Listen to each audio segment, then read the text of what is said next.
Suara piring pecah memecah keheningan pagi di rumah mewah bergaya kolonial itu. Rumah itu milikku, warisan dari mendiang orang tuaku.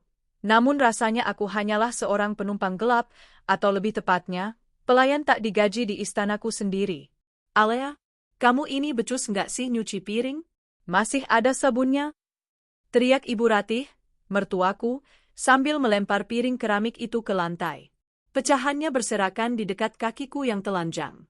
Aku menunduk, menyembunyikan kilatan di mataku. Maaf, Bu. Nanti Alea bersihkan lagi. Raf. Kerjaanmu cuma di rumah, makan uang suami, tapi ngurus rumah saja nggak bisa. Kasihan Bram punya istri tidak berguna sepertimu. Untung kamu punya rumah ini, kalau tidak, sudah lama saya suruh Bram ceraikan kamu. Ibu Ratih melengos pergi, menyeret sandal rumahnya dengan kasar. Aku menghela napas panjang, mengambil sapu dan pengki. Jika saja mereka tahu. Jika saja wanita tua itu tahu bahwa harga piring yang baru saja ia pecahkan tidak ada apa-apanya dibandingkan dividen saham yang masuk ke rekening rahasiaku pagi ini. Namaku Alea. Di mata mereka, aku adalah wanita yatim piatu yang beruntung mewarisi satu rumah besar dan sedikit tabungan deposito. Di mata mereka, aku adalah istri yang naif, bodoh, dan penurut. Tapi dunia mengenalku sebagai Al, CEO misterius dari Valkyrie Holdings, perusahaan investasi yang menguasai separuh properti di Jakarta dan memiliki tambang nikel di Sulawesi. Aku menyamar. 3 tahun lalu, ayahku berpesan sebelum meninggal, carilah pria yang mencintaimu apa adanya, bukan karena harta kita, Alea. Dan aku menemukan Bram. Atau setidaknya, aku pikir aku menemukannya. Awal pernikahan kami manis. Namun, begitu Ibu Ratih pindah ke sini setahun lalu, semuanya berubah. Bram berubah menjadi dingin, penuntut, dan kasar. Sayang, suara Bram terdengar dari arah tangga. Ia mengenakan setelan jas yang, ironisnya, dibelinya menggunakan kartu kredit tambahan yang kuberi akses, yang sebenarnya dibayar oleh asisten pribadiku tanpa Bram sadari. Ya, Mas? Aku berdiri, masih memegang pecahan piring. Minggu depan kosongkan jadwalmu. Kita ke Spanyol, ucapnya datar tanpa menatap mataku. Ia sibuk membenarkan dasinya di cermin. Jantungku berdesir. Spanyol? Tumben sekali. Selama 2 tahun terakhir, dia bahkan lupa ulang tahunku.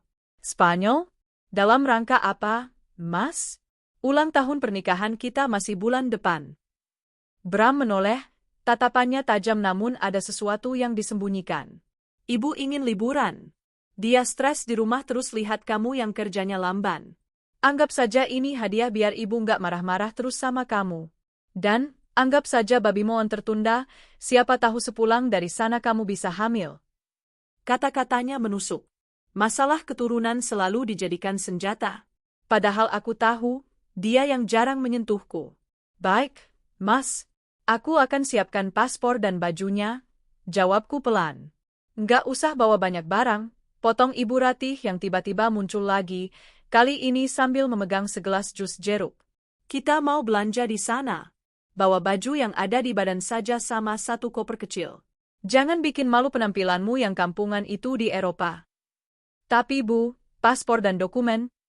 Bram yang pegang semua, sentak Ibu Ratih. Kamu itu teledor.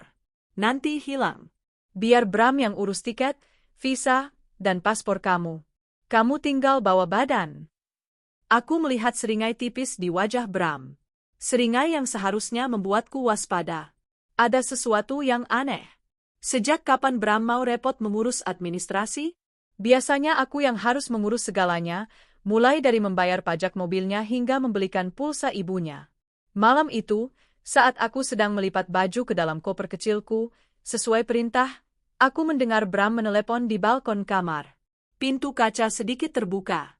Iya, sayang, sabar dong. Suara Bram terdengar manja, nada yang sudah lama hilang saat bicara denganku. Semua sudah diurus. Tiket dia one way. Tiket kita round trip. Darahku berdesir hebat. Dia? Siapa dia? Dan tiket one way? Ibu juga setuju? Begitu kita tinggalkan dia di sana, dia nggak bakal bisa balik. Dia nggak punya uang, nggak punya koneksi, bahasa Inggrisnya juga pas-pasan. Sampai dia luntang-lantung jadi gembel di Madrid, kita sudah balik ke Jakarta, urus perceraian in absentia. Dan rumah itu jadi milikku. Habis itu kita nikah resmi, Siska. Siska. Nama itu. Siska adalah sekretaris Bram. Wanita yang sering datang ke rumah dengan alasan mengantar berkas, dengan rok yang terlalu pendek dan parfum yang terlalu menyengat. Tanganku gemetar memegang baju yang sedang kulipat. Bukan karena sedih. Bukan. Air mataku memang menetes satu kali, tapi itu air mata perpisahan untuk kenaifanku. Rasa sakit di dadaku dengan cepat tergantikan oleh sesuatu yang jauh lebih panas. Amarah. Jadi ini rencananya? Membuangku di negara asing? Tanpa dokumen? Agar mereka bisa merebut rumah warisan ayahku? Aku tertawa pelan. Tawa yang sangat lirih, hampir tak terdengar. Bram, Bram, bisikku pada bayangan diriku di cermin lemari. Kamu pikir kamu sedang membuang kucing kurap di pasar? Kamu tidak tahu, kamu sedang membangunkan naga yang tidur. Aku mengambil ponsel jadulku, ponsel yang kuberitahu pada mereka adalah satu-satunya ponselku.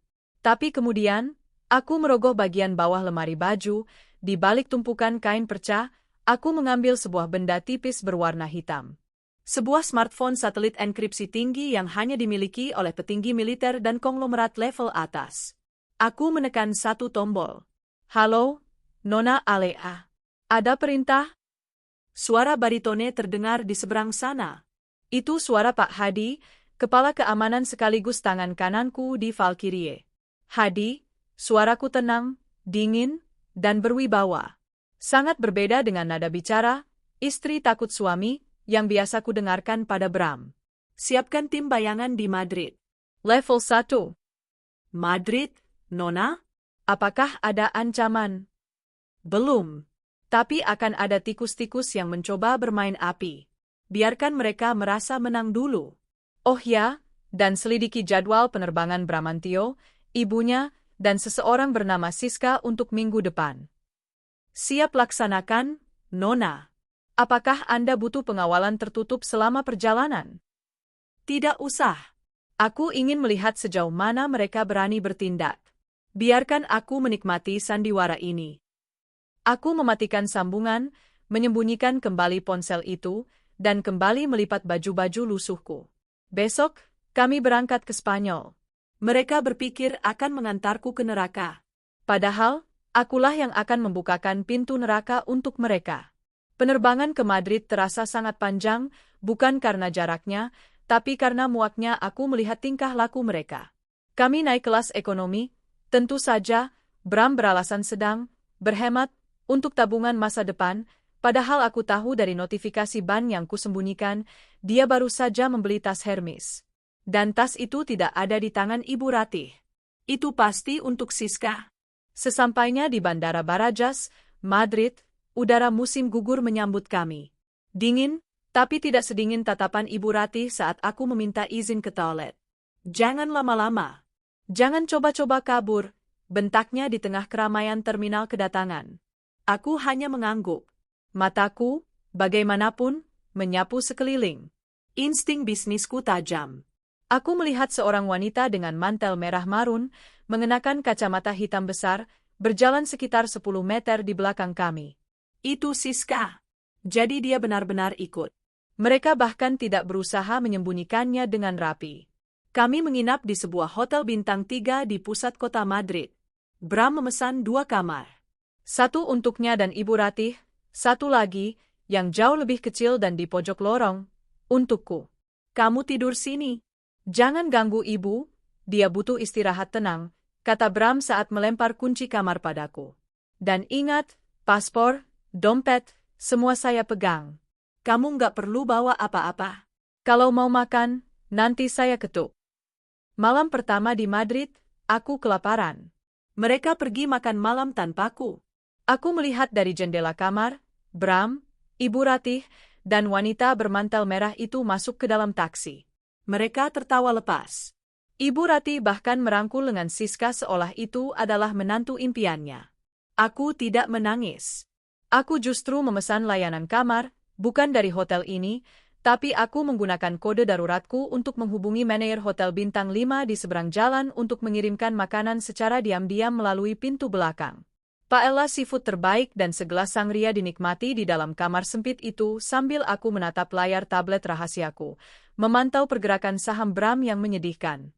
Bram bekerja sebagai manajer regional di PT Nuansa Abadi. Sayangnya, dia tidak tahu bahwa PT Nuansa Abadi baru saja diakuisisi oleh anak perusahaanku minggu lalu. Hari ketiga adalah puncaknya. Kita akan jalan-jalan ke Plaza Mayor, lalu belanja di Grand Via, kata Bram pagi itu. Ia tampak lebih bersemangat dari biasanya. Matanya berkilat licik. Sepanjang hari, aku diperlakukan seperti kuli panggul. Ibu Ratih memborong belanjaan, baju, sepatu, oleh-oleh. Siska, yang terus menjaga jarak tapi selalu ada di sekitar kami, juga terlihat menenteng banyak tas belanjaan bermerek.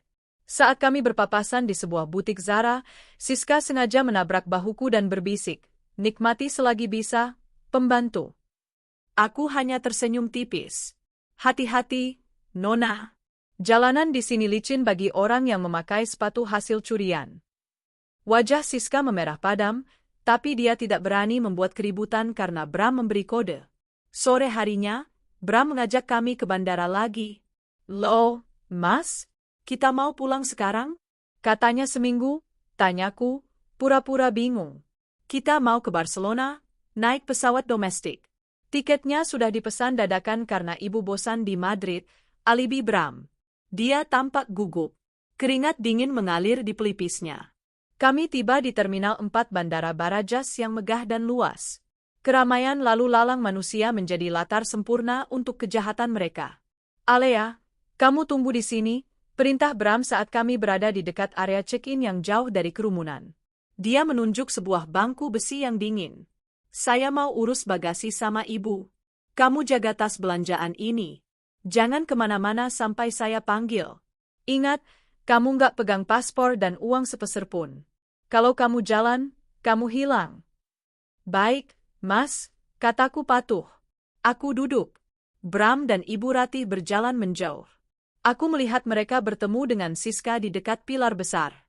Mereka bertiga menoleh ke arahku sekilas. Ibu Ratih meludah ke lantai, lalu tertawa. Siska menggelayut manja di lengan Bram. Mereka berjalan menuju gate keberangkatan internasional. Bukan domestik. Mereka akan pulang ke Jakarta. Aku duduk diam di sana. 15 menit berlalu. 30 menit. 1 jam. Pengumuman bandara bergema dalam bahasa Spanyol dan Inggris. Panggilan terakhir untuk penerbangan ke Jakarta. Nama Bramantio dan Ratih dipanggil.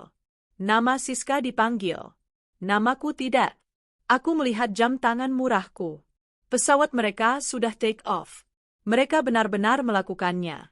Mereka meninggalkanku di benua yang berbeda, tanpa identitas, tanpa uang, dengan tumpukan tas belanjaan yang, setelah kubuka, ternyata isinya hanya sampah kertas dan baju-baju bekas Ibu Ratih yang hendak dibuang. Mereka pikir aku akan menangis histeris. Mereka pikir aku akan lari mengejar petugas keamanan sambil meraung-raung dalam bahasa Indonesia, memohon belas kasihan, lalu dideportasi sebagai gelandangan. Perlahan, aku berdiri. Aku merenggangkan leherku yang kaku. Postur tubuhku berubah. Bahu yang selama 3 tahun ini membungkuk karena beban hinaan, kini tegak menantang langit-langit bandara. Wajah polos dan ketakutan itu lenyap, berganti dengan ekspresi dingin dan angkuh seorang penguasa bisnis. Aku merogoh saku rahasia di balik jahitan celana jeansku, mengeluarkan black card titanium dan paspor asliku, paspor diplomatik yang selalu kubawa. Aku berjalan menuju tong sampah terdekat dan membuang tas berisi sampah baju bekas mertuaku itu ke dalamnya. Lalu, aku mengeluarkan ponsel satelitku dan menekan angka 1. "Nona Alea?" Suara Hadi terdengar cemas. "GPS Anda masih di bandara. Pesawat target Bramantio sudah lepas landas." "Apakah Anda?" "Mereka sudah pergi, Hadi," potongku tenang. "Operasi, istri bodoh, selesai. Sekarang kita mulai operasi, Ratu kembali." "Siap." Helikopter kami sedang standby di landasan pacu privat, 10 menit dari posisi Anda. Tim penjemputan sedang menuju ke sana. "Bagus. Dan Hadi?" Ya, Nona. Siapkan rapat direksi luar biasa besok pagi di Jakarta. Dan pastikan tim legal kita sudah menyita semua aset atas nama Bramantio yang dia beli pakai uangku. Aku ingin saat mereka mendarat di Jakarta, mereka tidak punya uang bahkan untuk naik taksi. Aku menutup telepon. Aku berjalan melintasi aula bandara. Orang-orang menyingkir memberiku jalan, seolah aura kekuasaan yang selama ini kupendam kini memancar keluar, membuat udara di sekitarku terasa berat. Suamiku, mertuaku, dan pelakor itu, mereka pikir mereka baru saja membuang sampah. Mereka tidak sadar, mereka baru saja melepaskan singa dari kandangnya. Liburan di Spanyol ini memang berakhir, tapi permainan yang sesungguhnya baru saja dimulai. Alea menarik napas panjang, menghirup udara bandara yang berbau kopi, parfum mahal, dan ambisi yang tertunda. Namun, baginya, udara ini berbau kebebasan. Bukan kebebasan yang diberikan, melainkan kebebasan yang direbut kembali. Ia memutar tubuhnya, langkah kakinya tidak lagi ragu. Sepatu kets lusuh yang ia kenakan seolah berubah menjadi stiletto tajam yang siap menginjak siapa saja yang menghalangi. Orang-orang di sekitarnya, para turis yang sibuk dan pebisnis yang terburu-buru, secara tak sadar menyingkir memberikan jalan. Ada aura yang terpancar darinya, aura yang selama 3 tahun ini ia kubur dalam-dalam di bawah tumpukan cucian kotor dan hinaan mertua. Permisi, ucap Alea dalam bahasa Inggris yang fasih, dengan aksen British yang kental, sangat berbeda dari bahasa Inggris terpatah-patah yang ia tunjukkan pada Bram selama ini. Ia berhenti di depan seorang petugas keamanan bandara yang bertubuh besar. Petugas itu awalnya menatapnya dengan pandangan meremehkan, melihat pakaian Alea yang sederhana, jeans pudar dan kaos oblong. Ya, Nona, area ini untuk penumpang VIP. Pintu keluar umum ada di... Alea tidak menjawab. Ia hanya mengangkat tangan kanannya, memperlihatkan sebuah kartu hitam metalik dengan chip emas yang berkilau di bawah lampu neon bandara. Kartu itu bukan sembarang black card.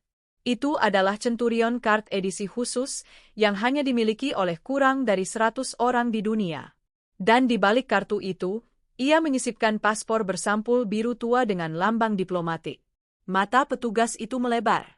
Sikap tubuhnya langsung berubah, dari yang semula santai menjadi tegak sempurna, seolah ia sedang berhadapan dengan seorang jenderal atau anggota kerajaan. Maafkan saya, Madam, ucap petugas itu terbata-bata, keringat dingin mulai muncul di dahinya. Saya tidak menyadari. Silakan, lewat sini. Apakah Anda membutuhkan pengawalan? Tidak perlu pengawalan berlebihan, jawab Alea dingin. Cukup antarkan saya ke lounge VVIP terminal eksekutif. Tim saya akan menjemput di sana. Tentu, Madam. Mari ikut saya. Petugas itu membuka jalur khusus, membelah antrean panjang penumpang lain yang menatap dengan penuh tanda tanya. Siapa wanita berpakaian lusuh yang diperlakukan Mbak Ratu itu? Alea tidak peduli. Ia berjalan tegak, kepalanya terangkat tinggi. Di dalam benaknya, ia bukan lagi Alea si istri penurut. Ia adalah Hal, wanita yang satu tanda tangannya bisa mengguncang bursa saham Asia. Sesampainya di lounge VVIP yang sunyi dan mewah, Alea langsung menuju kamar mandi pribadi. Ia menatap pantulan dirinya di cermin besar berbingkai emas. Wajahnya polos tanpa riasan, rambutnya diikat asal-asalan. Ia melihat jejak-jejak kelelahan di bawah matanya, bukan karena kurang tidur, tapi karena lelah berpura-pura. Selamat tinggal, Alea si bodoh, bisiknya pada cermin. Ia mencuci wajahnya, menggosok kulitnya dengan kasar seolah ingin menghapus jejak sentuhan Bram dan cemoohan Ibu Ratih. Saat ia mengangkat wajahnya kembali, tatapan matanya telah berubah. Tajam, menusuk, dingin, ponsel satelitnya bergetar. Nona, helikopter Eurocopter isi 155 sudah mendarat di helipad atap Terminal 4. Mobil jemputan sedang menuju lobi lounge, suara Hadi terdengar tegas.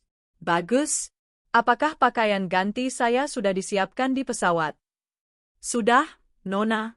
Sesuai instruksi, koleksi musim gugur Chanel terbaru, dan 1 set perhiasan Cartier yang baru Anda menangkan di lelang bulan lalu. Alea tersenyum tipis. Sempurna. Aku keluar sekarang. Ketika Alea melangkah keluar dari lobi lounge, sebuah mobil Rolls-Royce Phantom hitam mengkilap sudah menunggu. Seorang sopir berseragam rapi membukakan pintu dengan membungkuk dalam. Di samping mobil, dua orang pria berbadan tegap dengan setelan jas hitam dan AirPC di telinga berdiri sigap.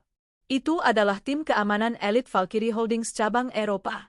Selamat datang kembali, Bu Al, sapa salah satu pengawal, menunduk hormat. Alea masuk ke dalam mobil. Interior kulit yang mewah dan aroma kayu mahoni langsung menyambutnya. Kontras yang begitu tajam dengan kursi sempit pesawat ekonomi yang ia tumpangi bersama Bram beberapa hari lalu. Ia menyandarkan punggungnya, membiarkan kemewahan ini memeluknya kembali. Perjalanan menuju landasan pacu pribadi hanya memakan waktu 10 menit, namun bagi Alea, itu adalah 10 menit yang krusial untuk menata hatinya. Ia mengeluarkan tablet dari tas tersembunyi di mobil, dan layar menyala menampilkan data real-time. Jari-jarinya menari di atas layar, mengakses sistem perbankan global. Mari kita lihat, gumamnya pelan. Di layar, terpampang data penerbangan Qatar Airways yang ditumpangi Bram, Ibu Ratih, dan Siska.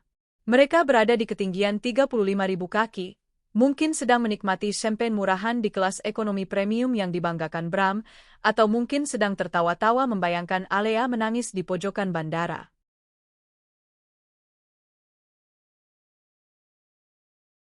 Alea membuka akses ke rekening bersama yang selama ini dipegang Bram.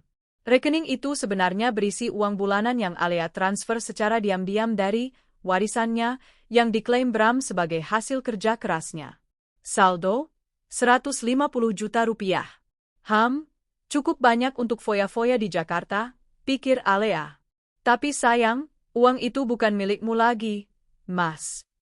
Dengan satu ketukan jari, Alea memindahkan seluruh saldo itu ke rekening donasi panti asuhan di pedalaman Papua. Saldo rekening Bram kini, 0 rupiah. Hadi, ucap Alea melalui intercom mobil yang terhubung langsung ke pusat komando di Jakarta. Ya, Nona. Blokir semua akses kartu kredit tambahan yang dipegang Bram. Laporkan sebagai kartu curian sekarang juga. Aku ingin saat dia mencoba membeli sebungkus kacang di pesawat atau saat transit di Doha nanti, kartunya ditolak. Dilaksanakan. Bagaimana dengan akses rumah? Ganti semua kode keamanan smart home. Nonaktifkan sidik jari Bram dan Ibu Ratih. Dan satu lagi, perintahkan staf rumah tangga untuk mengemasi barang-barang mereka. Masukkan semua barang Bram dan Ibu Ratih ke dalam kantong plastik sampah hitam. Tumpuk di depan gerbang. Jangan di dalam garasi, tapi di trotoar luar. Di trotoar, Nona? Nanti bisa kehujanan atau diambil pemulung. Alea tertawa kecil, tawa yang tidak memiliki rasa humor di dalamnya. Itu tujuannya, Hadi. Sampah tempatnya di tempat sampah, atau di pinggir jalan. Mobil berhenti tepat di samping sebuah jet pribadi Gulfstream G650R yang mesinnya sudah menderu halus. Tangga pesawat telah diturunkan.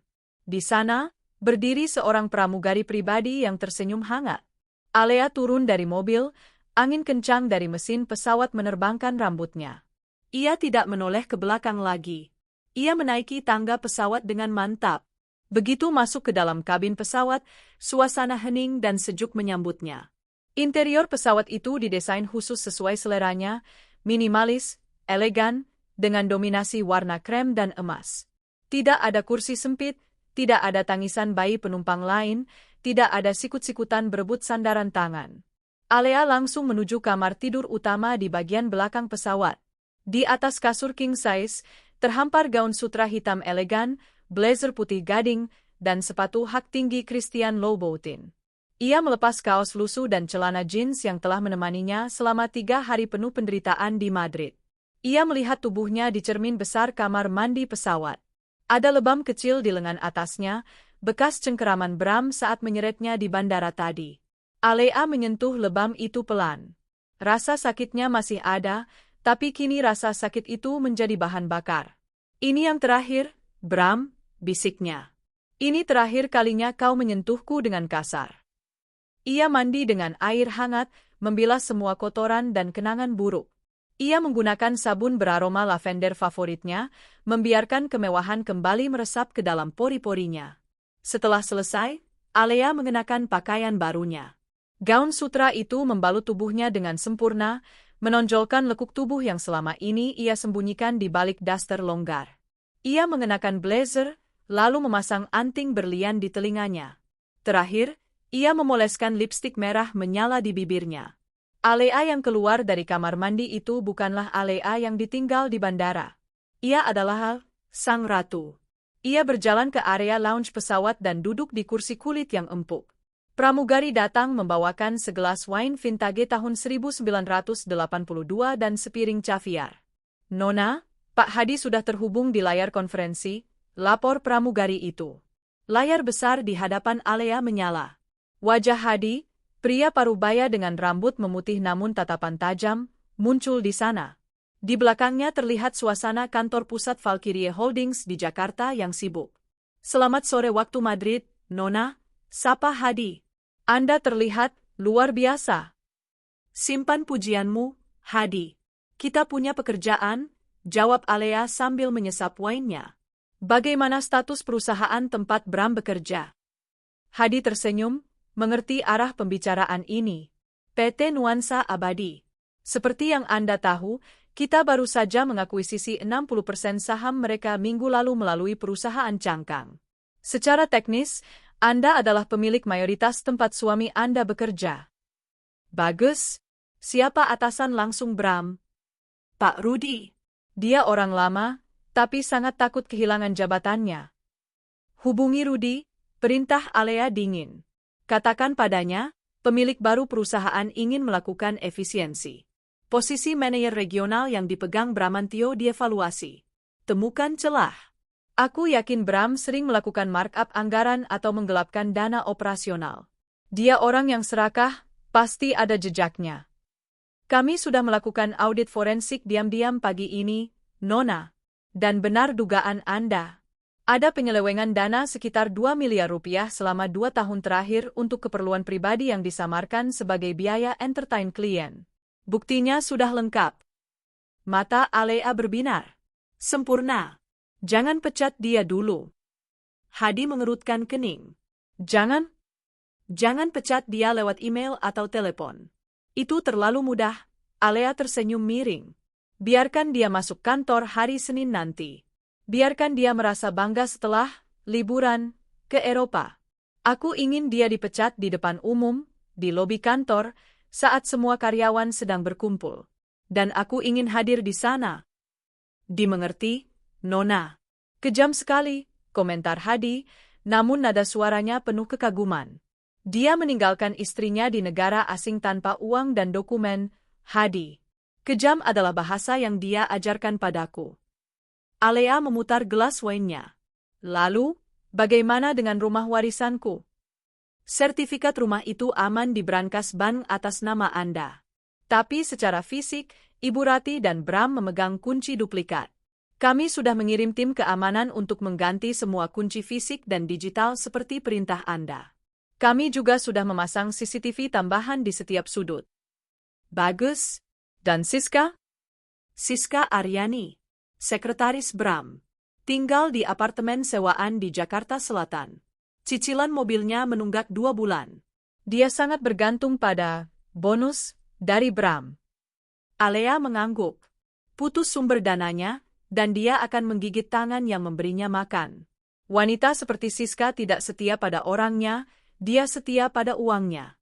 Begitu Bram jatuh miskin, Siska akan menjadi orang pertama yang meninggalkannya." Pesawat mulai bergerak menuju landasan pacu. Getaran halus terasa saat mesin jet membelah udara. Alea melihat keluar jendela.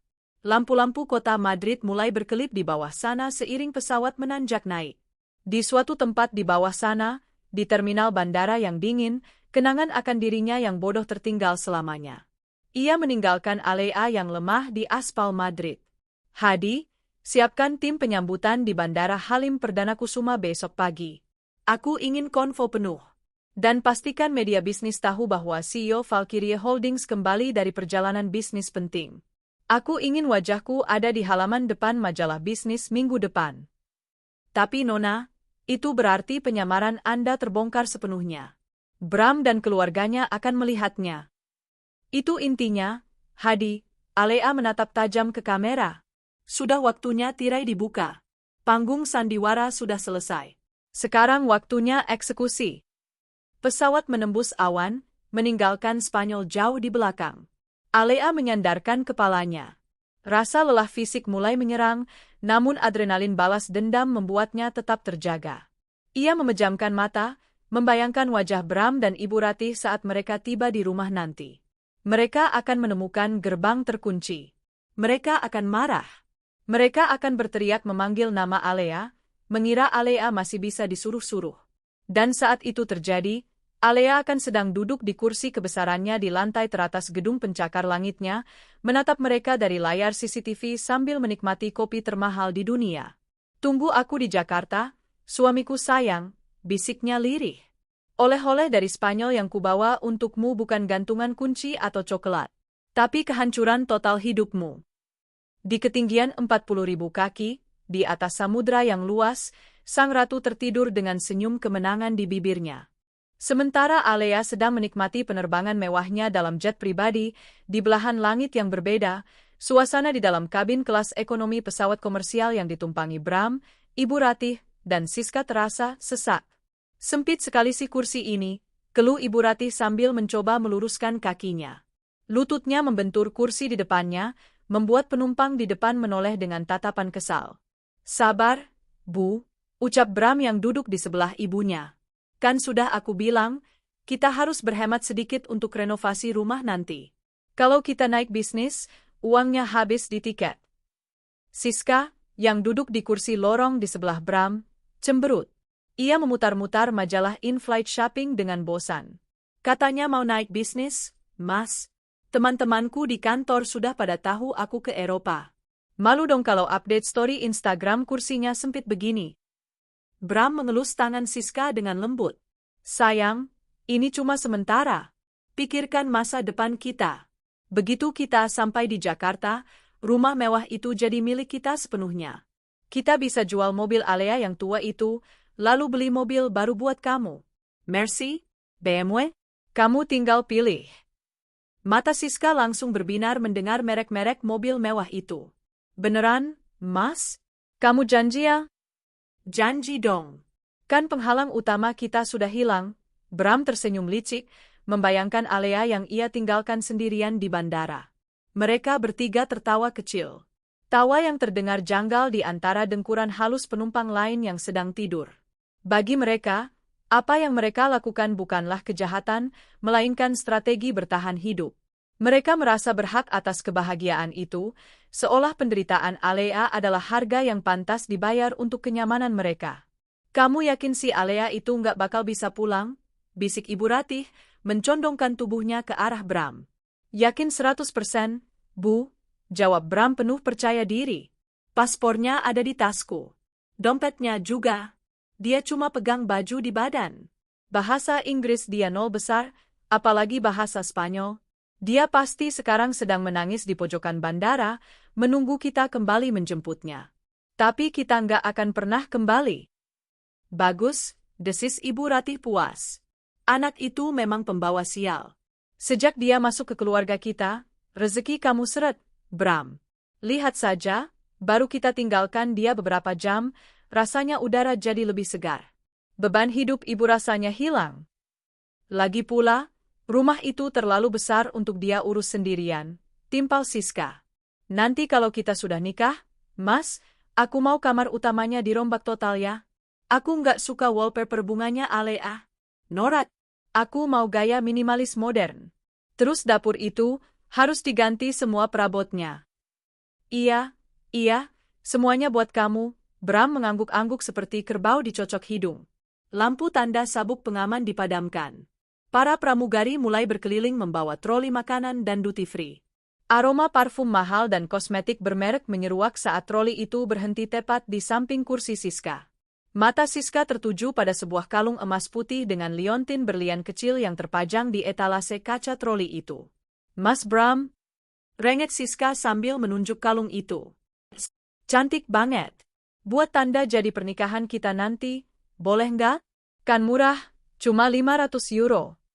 Bram melihat label harganya. 8 juta rupiah.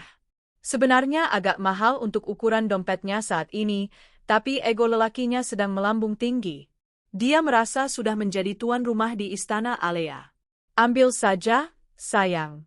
Apapun buat calon istriku, kata Bram dengan gaya sok kaya, suaranya sedikit dikeraskan agar penumpang di sebelahnya mendengar. Siska memekik kegirangan. Mbak, saya mau kalung ini satu. Pramugari tersenyum ramah dan mengambilkan kotak beludru itu. Pilihan yang bagus, madam. Totalnya 520 euro. Cash atau kartu? Kartu? Jawab Bram mantap. Ia mengeluarkan dompet kulitnya, dan dengan gerakan teatrikal, menarik kartu kredit platinum, kartu tambahan dari rekening utama Alea yang selama ini ia gunakan seenaknya. Ia menyerahkan kartu itu pada pramugari. Pramugari memasukkan kartu ke dalam mesin EDC portable. Bram tersenyum pada Siska, membayangkan betapa manisnya nanti saat ia memakaikan kalung itu di leher jenjang Siska. Beat! Beat! Mesin EDC mengeluarkan suara penolakan. Lampu merah berkedip. Dahi pramugari itu berkerut sedikit. Ia mencoba menggesek kartu itu sekali lagi. Beat! Beat! Maaf, Pak, ucap pramugari itu sopan namun tegas. Kartunya declined. Ditolak oleh bank penerbit. Senyum Bram membeku. Hah? Nggak mungkin. Limitnya masih ratusan juta. Coba lagi, Mbak. Mungkin sinyal di atas pesawat lagi jelek. Sinyal kami bagus kok, Pak. Transaksi penumpang sebelumnya lancar, jawab pramugari itu. Ia mencoba sekali lagi, kali ini dengan metode chip. Hasilnya sama. Declined. Bahkan kali ini muncul pesan di layar mesin, pick up card, stolen. Pak, maaf sekali, suara pramugari itu berubah menjadi sedikit dingin dan curiga. Mesin kami mengatakan kartu ini dilaporkan hilang atau dicuri. Apakah Bapak pemilik sah kartu ini? Wajah Bram memerah padam. Keringat dingin mulai merembes di kemejanya. Penumpang di seberang lorong mulai menatapnya dengan pandangan menghakimi. Ibu Ratih menyikut lengannya. Bram, kok bisa ditolak? Kamu jangan bikin malu ibu dong, bisik Ibu Ratih tajam. Sabar, Bu. Ini pasti salah sistem.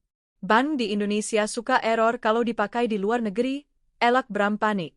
Ia merogoh dompetnya lagi, mengeluarkan kartu debit cadangan, yang juga terhubung ke rekening bersama dengan Alea. Pakai yang ini saja, Mbak. Ini pasti bisa. Pramugari itu menerima dengan ragu. Ia memasukkan kartu debit itu. Beat, insufficient funds. Maaf, Pak. Saldonya tidak mencukupi, kata pramugari itu, kini dengan nada sedikit kesal karena Bram menghambat antrean troli. Saldo nggak cukup, seru Bram, suaranya naik 1 oktav karena kaget. Nggak mungkin. Kemarin saya cek masih ada 150 juta. Mbak jangan main-main ya. Saya tidak main-main, Pak. Ini buktinya, pramugari itu memperlihatkan layar mesin. Saldo 0. Siska, yang tadinya berbinar-binar, kini menarik tangannya. Wajahnya berubah masam. Mas, kok gini sih? Katanya orang kaya. Beli kalung segitu aja nggak bisa?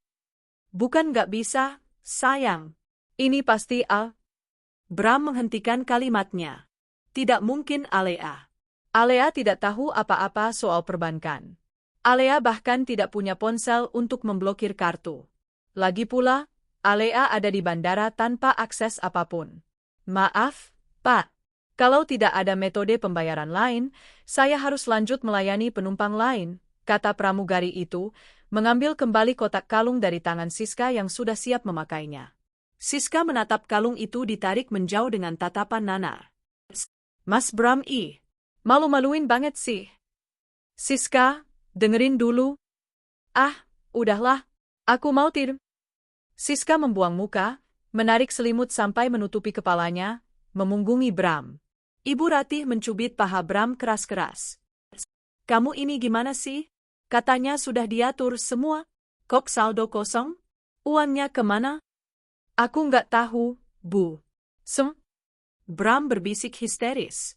Mungkin kena hack? Atau sistem ban lagi down? Nanti sampai Jakarta aku urus. Tenang aja, Bu. Harta Alea itu banyak. Ini cuma masalah teknis kecil. Bram mencoba menenangkan dirinya sendiri. Yah, ini pasti cuma masalah teknis, pikirnya. Mungkin karena kita beda zona waktu. Nggak mungkin uang itu hilang begitu saja. Tapi jauh di lubuk hatinya, ada perasaan tidak enak yang mulai merayap. Perasaan seperti tikus yang menyadari bahwa kapal yang ditumpanginya mulai bocor. Penerbangan itu berlanjut dalam keheningan yang canggung. Siska mendiamkan Bram. Ibu Ratih terus menggerutu karena haus, tapi Bram tidak berani memanggil pramugari lagi untuk minta air mineral tambahan yang berbayar, takut kartunya ditolak lagi demi sebotol air seharga 2 euro. Bram duduk gelisah, menatap layar hiburan yang mati di depannya. Ia mencoba meyakinkan dirinya bahwa begitu mendarat di Jakarta, semuanya akan kembali normal. Dia akan ke bank, memarahi customer service, dan mengambil alih semua aset Alea. Dia tidak tahu bahwa di ketinggian yang sama, beberapa ratus mil di depannya, sebuah jet pribadi sedang melaju lebih cepat menuju Jakarta. Dan di dalam jet itu, wanita yang ia anggap bodoh sedang memegang kendali penuh atas nasibnya. Pesta di atas awan itu berakhir lebih cepat dari dugaan mereka. Tidak ada sampanye, tidak ada kalung berlian. Yang ada hanya rasa malu, haus, dan ketakutan samar yang mulai menghantui tidur mereka. Ketika pesawat mulai descending menuju transit di Doha, Bram menatap keluar jendela yang gelap. Tunggu saja, Alea, batinnya. Mungkin kamu memblokir kartuku dari sana, entah bagaimana caranya. Tapi begitu aku sampai di rumah, aku akan bakar semua baju-bajumu. Ancaman kosong dari seorang pria yang sudah kalah sebelum berperang.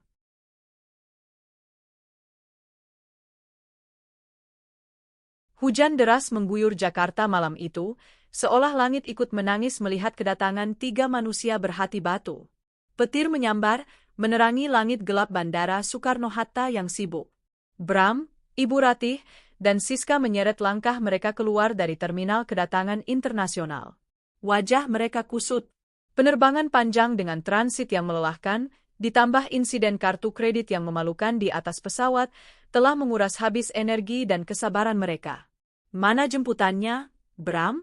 Katanya kamu suruh sopir kantor jemput, omel Ibu Ratih, memeluk jaket tipisnya yang tidak cukup menahan dinginnya angin malam Jakarta. Bram sibuk memencet ponselnya dengan frustrasi. Nggak diangkat, Bu.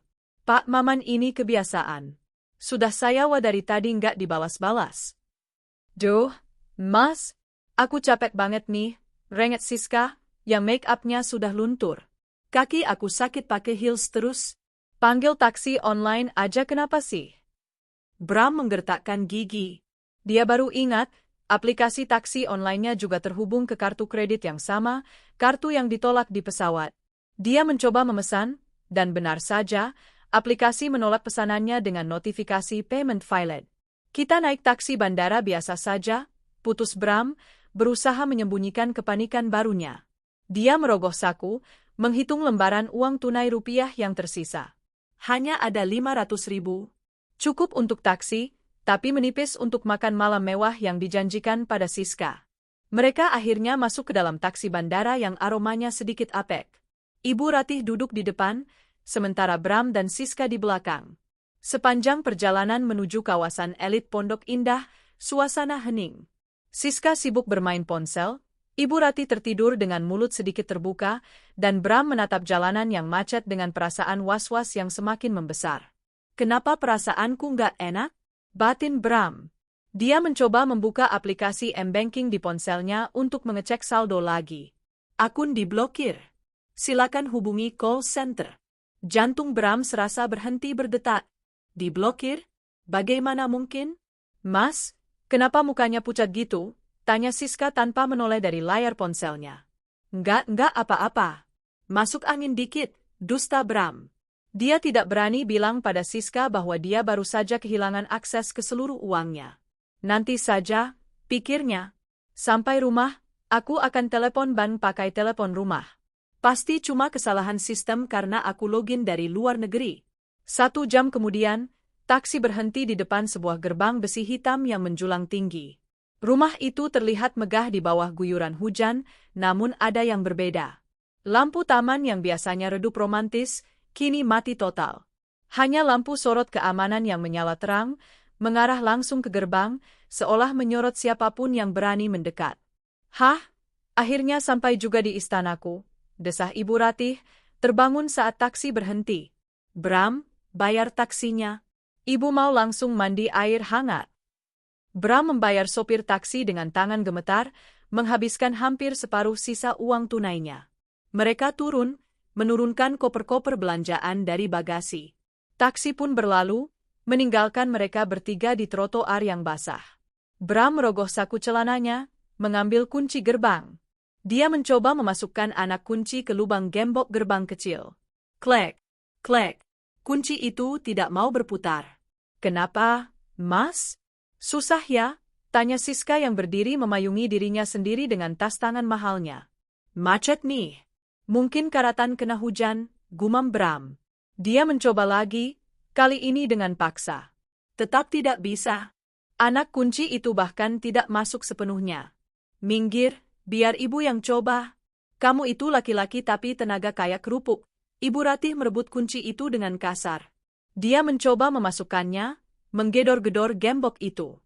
Ini bukan macet, Bram. Ini gemboknya diganti. Seru Ibu Ratih histeris. Siapa yang ganti gembok rumah kita? Enggak mungkin, Bu. Alea kan kita tinggal di Spanyol. Pak Ujang Satpam juga enggak mungkin berani ganti tanpa izin saya, kata Bram bingung.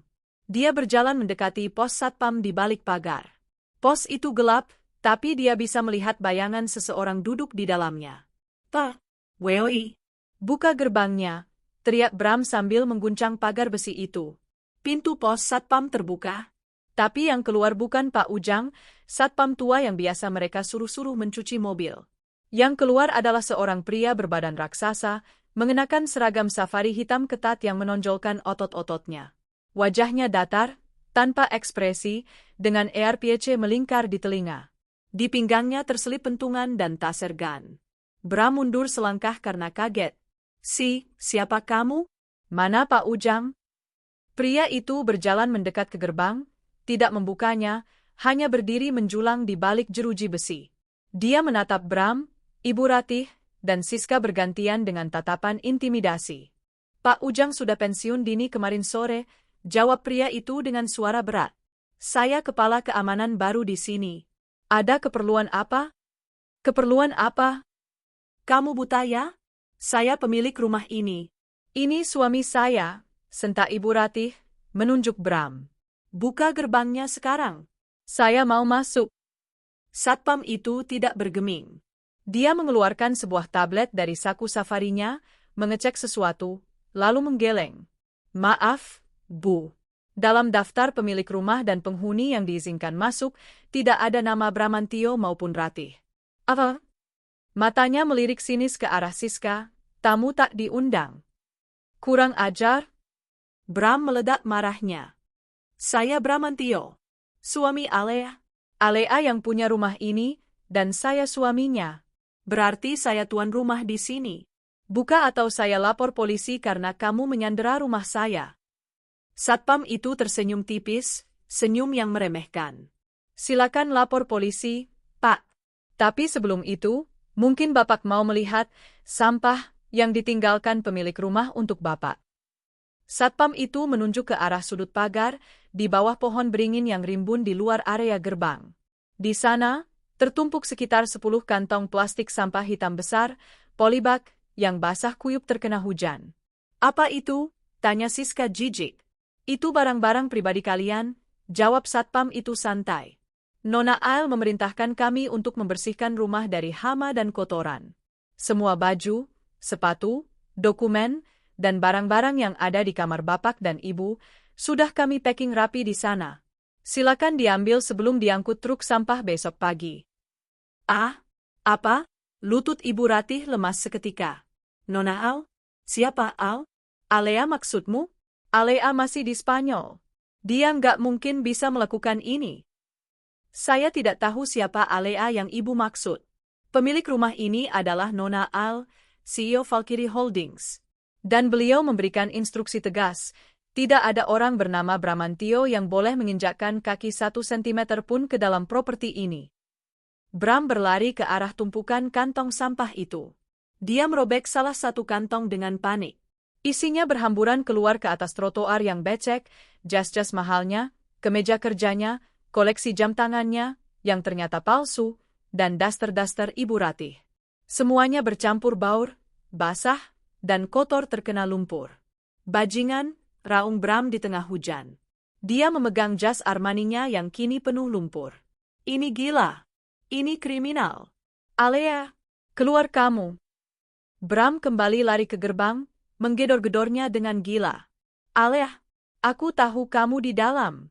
Jangan main-main ya. Buka pintunya. Aku suamimu. Siska mulai menangis. Make-up-nya luntur sepenuhnya, membuatnya terlihat seperti badut yang menyedihkan. Mas Bram, ini gimana sih?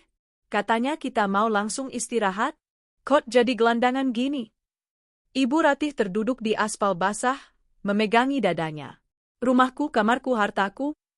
Tiba-tiba, sebuah mobil patroli polisi melambat di depan mereka. Rupanya tetangga sebelah, yang selama ini muak dengan kesombongan Ibu Ratih, telah menelepon polisi karena keributan itu. Ada apa ini ribut-ribut malam-malam? Tanya seorang polisi yang turun dari mobil. Pak, tolong Pak. Bram langsung menyambar polisi itu. Satpam ini gila. Dia mengunci kami di luar rumah kami sendiri. Dia membuang barang-barang kami. Polisi itu menatap Bram yang basah kuyup dan histeris, lalu menatap Satpam yang berdiri tenang di balik gerbang. Satpam itu mengeluarkan sebuah map dari pos jaga dan menyerahkannya lewat celah pagar kepada polisi. Selamat malam, Pak Polisi.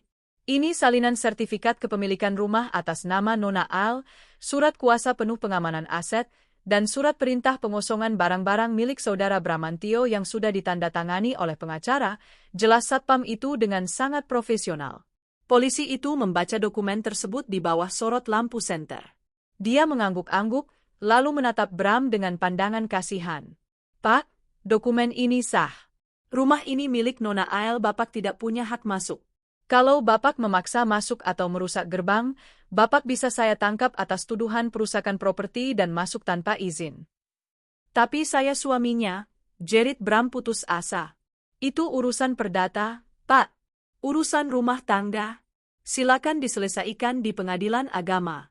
Tapi secara hukum kepemilikan aset, Bapak tidak berhak berada di sini. Saya sarankan Bapak pergi sekarang sebelum pemilik rumah menuntut Bapak atas gangguan ketertiban umum, tegas polisi itu. Dunia Bram runtuh seketika.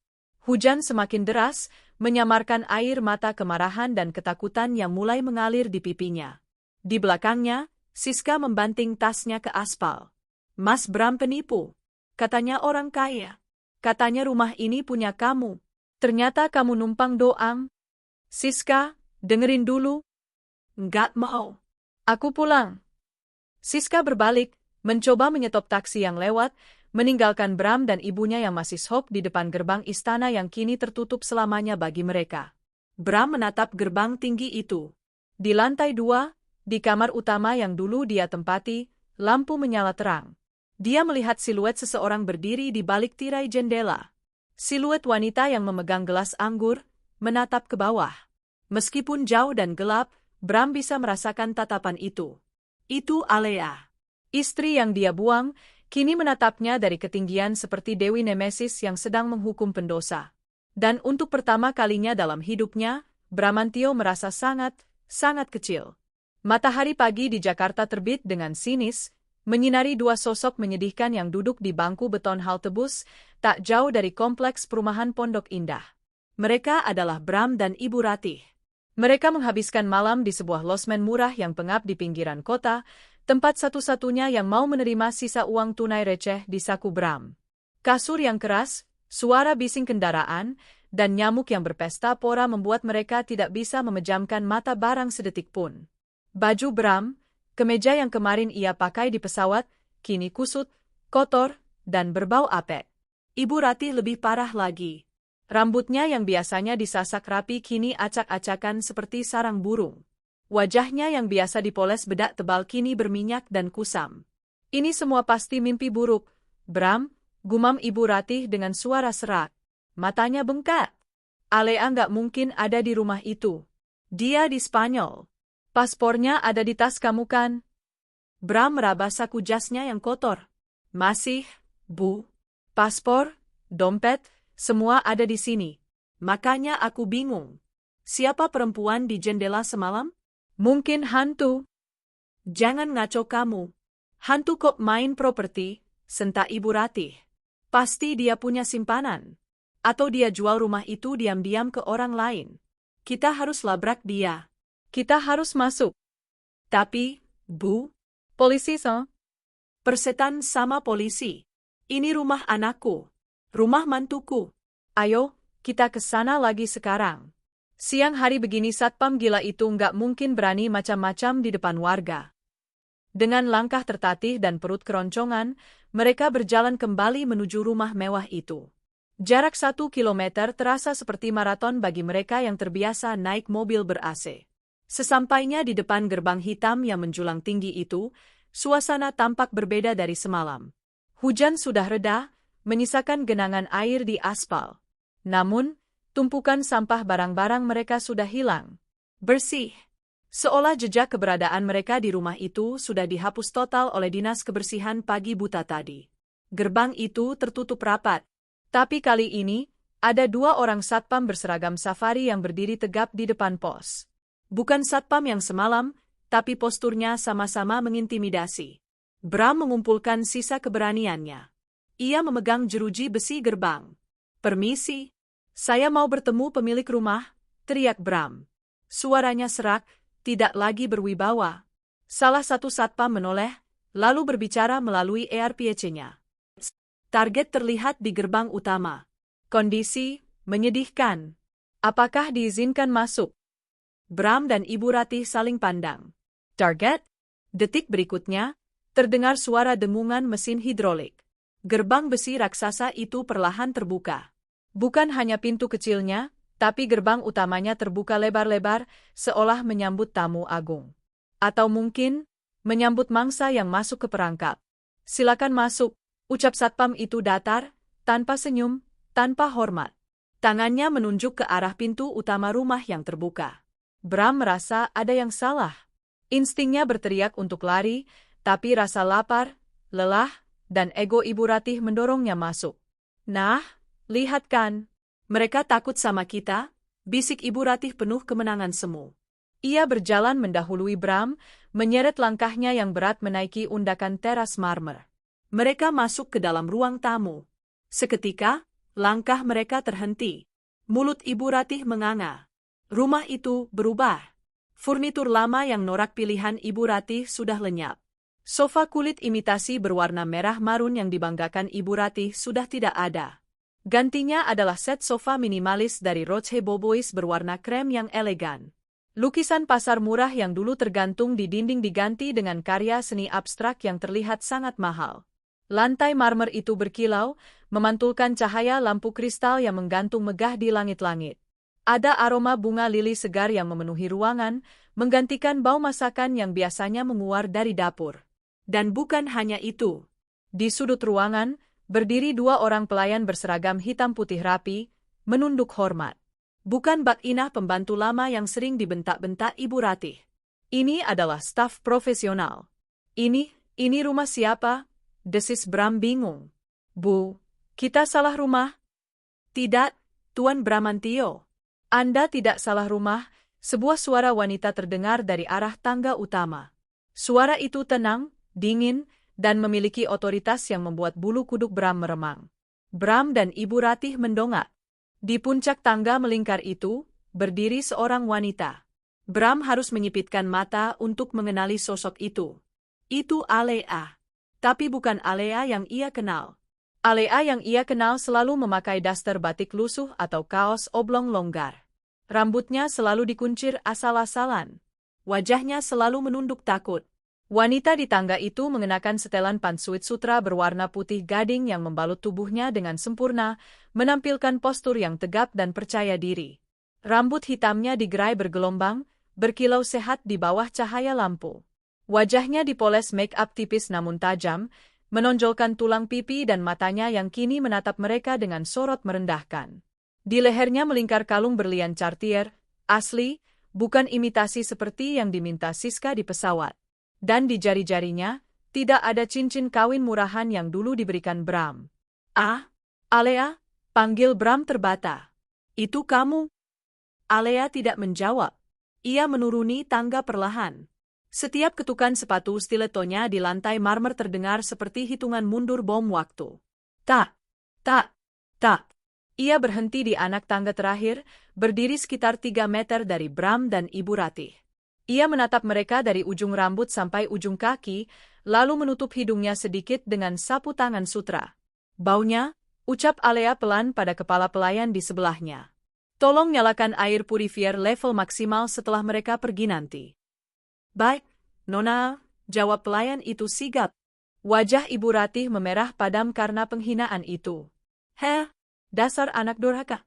Berani-beraninya kamu menghina mertua sendiri. Kamu pikir dengan ganti baju dan sewa pelayan kamu bisa sombong? Ibu Ratih maju hendak menampar Alea, gerakan refleks yang sudah sering ia lakukan selama setahun terakhir.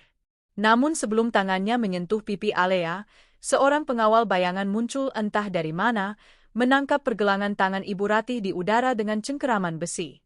Ah, sakit, lepasin, jerit Ibu Ratih. Jangan sentuh dia, perintah Alea datar. Ia memberi kode mata pada pengawal itu untuk melepaskan ibunya. Pengawal itu menghempaskan tangan Ibu Ratih hingga wanita tua itu terhuyung mundur dan jatuh terduduk di sofa mahal itu. Sofa itu harganya 200 juta, Bu Ratih, kata Alea dingin. Kalau kotor karena baju ibu yang bau sampah itu, saya akan potong dari uang pensiun ibu. Oh, tunggu. Ibu tidak punya uang pensiunnya? Bram maju, mencoba menengahi dengan gaya sok bijak yang biasa ia pakai. Dek Alea, sayang, sudah dong bercandanya. Mas bingung nih. Kok kamu bisa di sini? Bukannya kamu di Madrid? Paspor kamu kan sama Mas? Bram mengeluarkan paspor Alea dari sakunya, menunjukkannya seperti jimat. Lihat, kamu nggak mungkin bisa pulang tanpa ini. Kamu pasti punya kembarannya. Alea tertawa. Tawa yang renyah, namun menusuk. Ia berjalan mendekati Bram, mengambil paspor itu dari tangan suaminya dengan 2 jari, seolah memegang benda menjijikkan. Ia membuka paspor itu, lalu merobeknya menjadi 2 bagian tepat di depan mata Bram. Kret! Bram terbelalak. Alea, itu dokumen negara. Kamu gila? Alea melempar sobekan paspor itu ke wajah Bram. Itu paspor untuk Alea si istri bodoh. Dia sudah mati di Madrid, Bram. Yang berdiri di depanmu sekarang adalah AL. Pemilik rumah ini. Pemilik hidupmu. Aku tidak butuh paspor murahan itu untuk keliling dunia, Mas. Jet pribadiku tidak butuh antre di imigrasi umum. Rahang Bram jatuh. Jet pribadi? Duduk, perintah Alea. Bukan tawaran, tapi perintah mutlak. Aura kekuasaan yang memancar dari Alea begitu kuat hingga kaki Bram lemas. Ia duduk di sebelah ibunya yang masih mengelus pergelangan tangannya sambil melotot benci. Alea duduk di kursi tunggal di hadapan mereka, menyilangkan kakinya dengan anggun. Aku tahu pertanyaan di otak kecil kalian, kata Alea memulai sidang itu. Bagaimana si Upik Abu bisa pulang? Bagaimana dia punya uang? Kenapa kartu kredit Bram ditolak? Ya. Kenapa kartuku ditolak? Seru Bram, merasa mendapat celah. Kamu pasti lapor palsu ke bank kan? Itu tindak pidana, Alea. Aku bisa laporin kamu. Alea tersenyum miring. Kartumu? Koreksi sedikit, Mas. Itu kartu tambahan dari rekeningku. Uang di dalamnya adalah uangku. Warisan orang tuaku yang selama ini kamu gerogoti seperti rayap. Aku suamimu. Hartamu hartaku juga? Salah, potong Alea cepat. Kita punya perjanjian pranikah. Kamu lupa? Kamu sendiri yang minta tanda tangan dulu karena kamu takut utang judimu membebani warisanku. Perjanjian pisah harta. Artinya, apa yang milikku adalah milikku. Dan apa yang milikmu, tunggu, kamu tidak punya apa-apa. Wajah Bram pucat pasi. Dia ingat perjanjian itu. Dulu dia memang memintanya karena dikejar debt collector, tapi dia pikir Alea sudah memusnahkan dokumennya karena cinta buta. Dan soal pekerjaanmu? Alea mencondongkan tubuhnya ke depan. PT Nuansa Abadi. Manajer regional. Gaji 25 juta per bulan plus bonus. Betul?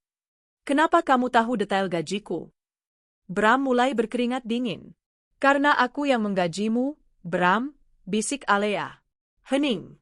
Suasana di ruangan itu menjadi begitu sunyi hingga suara napas Ibu Ratih yang memburu terdengar jelas. Maksudmu apa? Tanya Bram gemetar. PT Nuansa Abadi adalah anak perusahaan Valkyrie Holdings. Dan Valkyrie Holdings adalah milikku. 100%. Mata Bram membelalak hingga hampir keluar. Kamu bos besarku?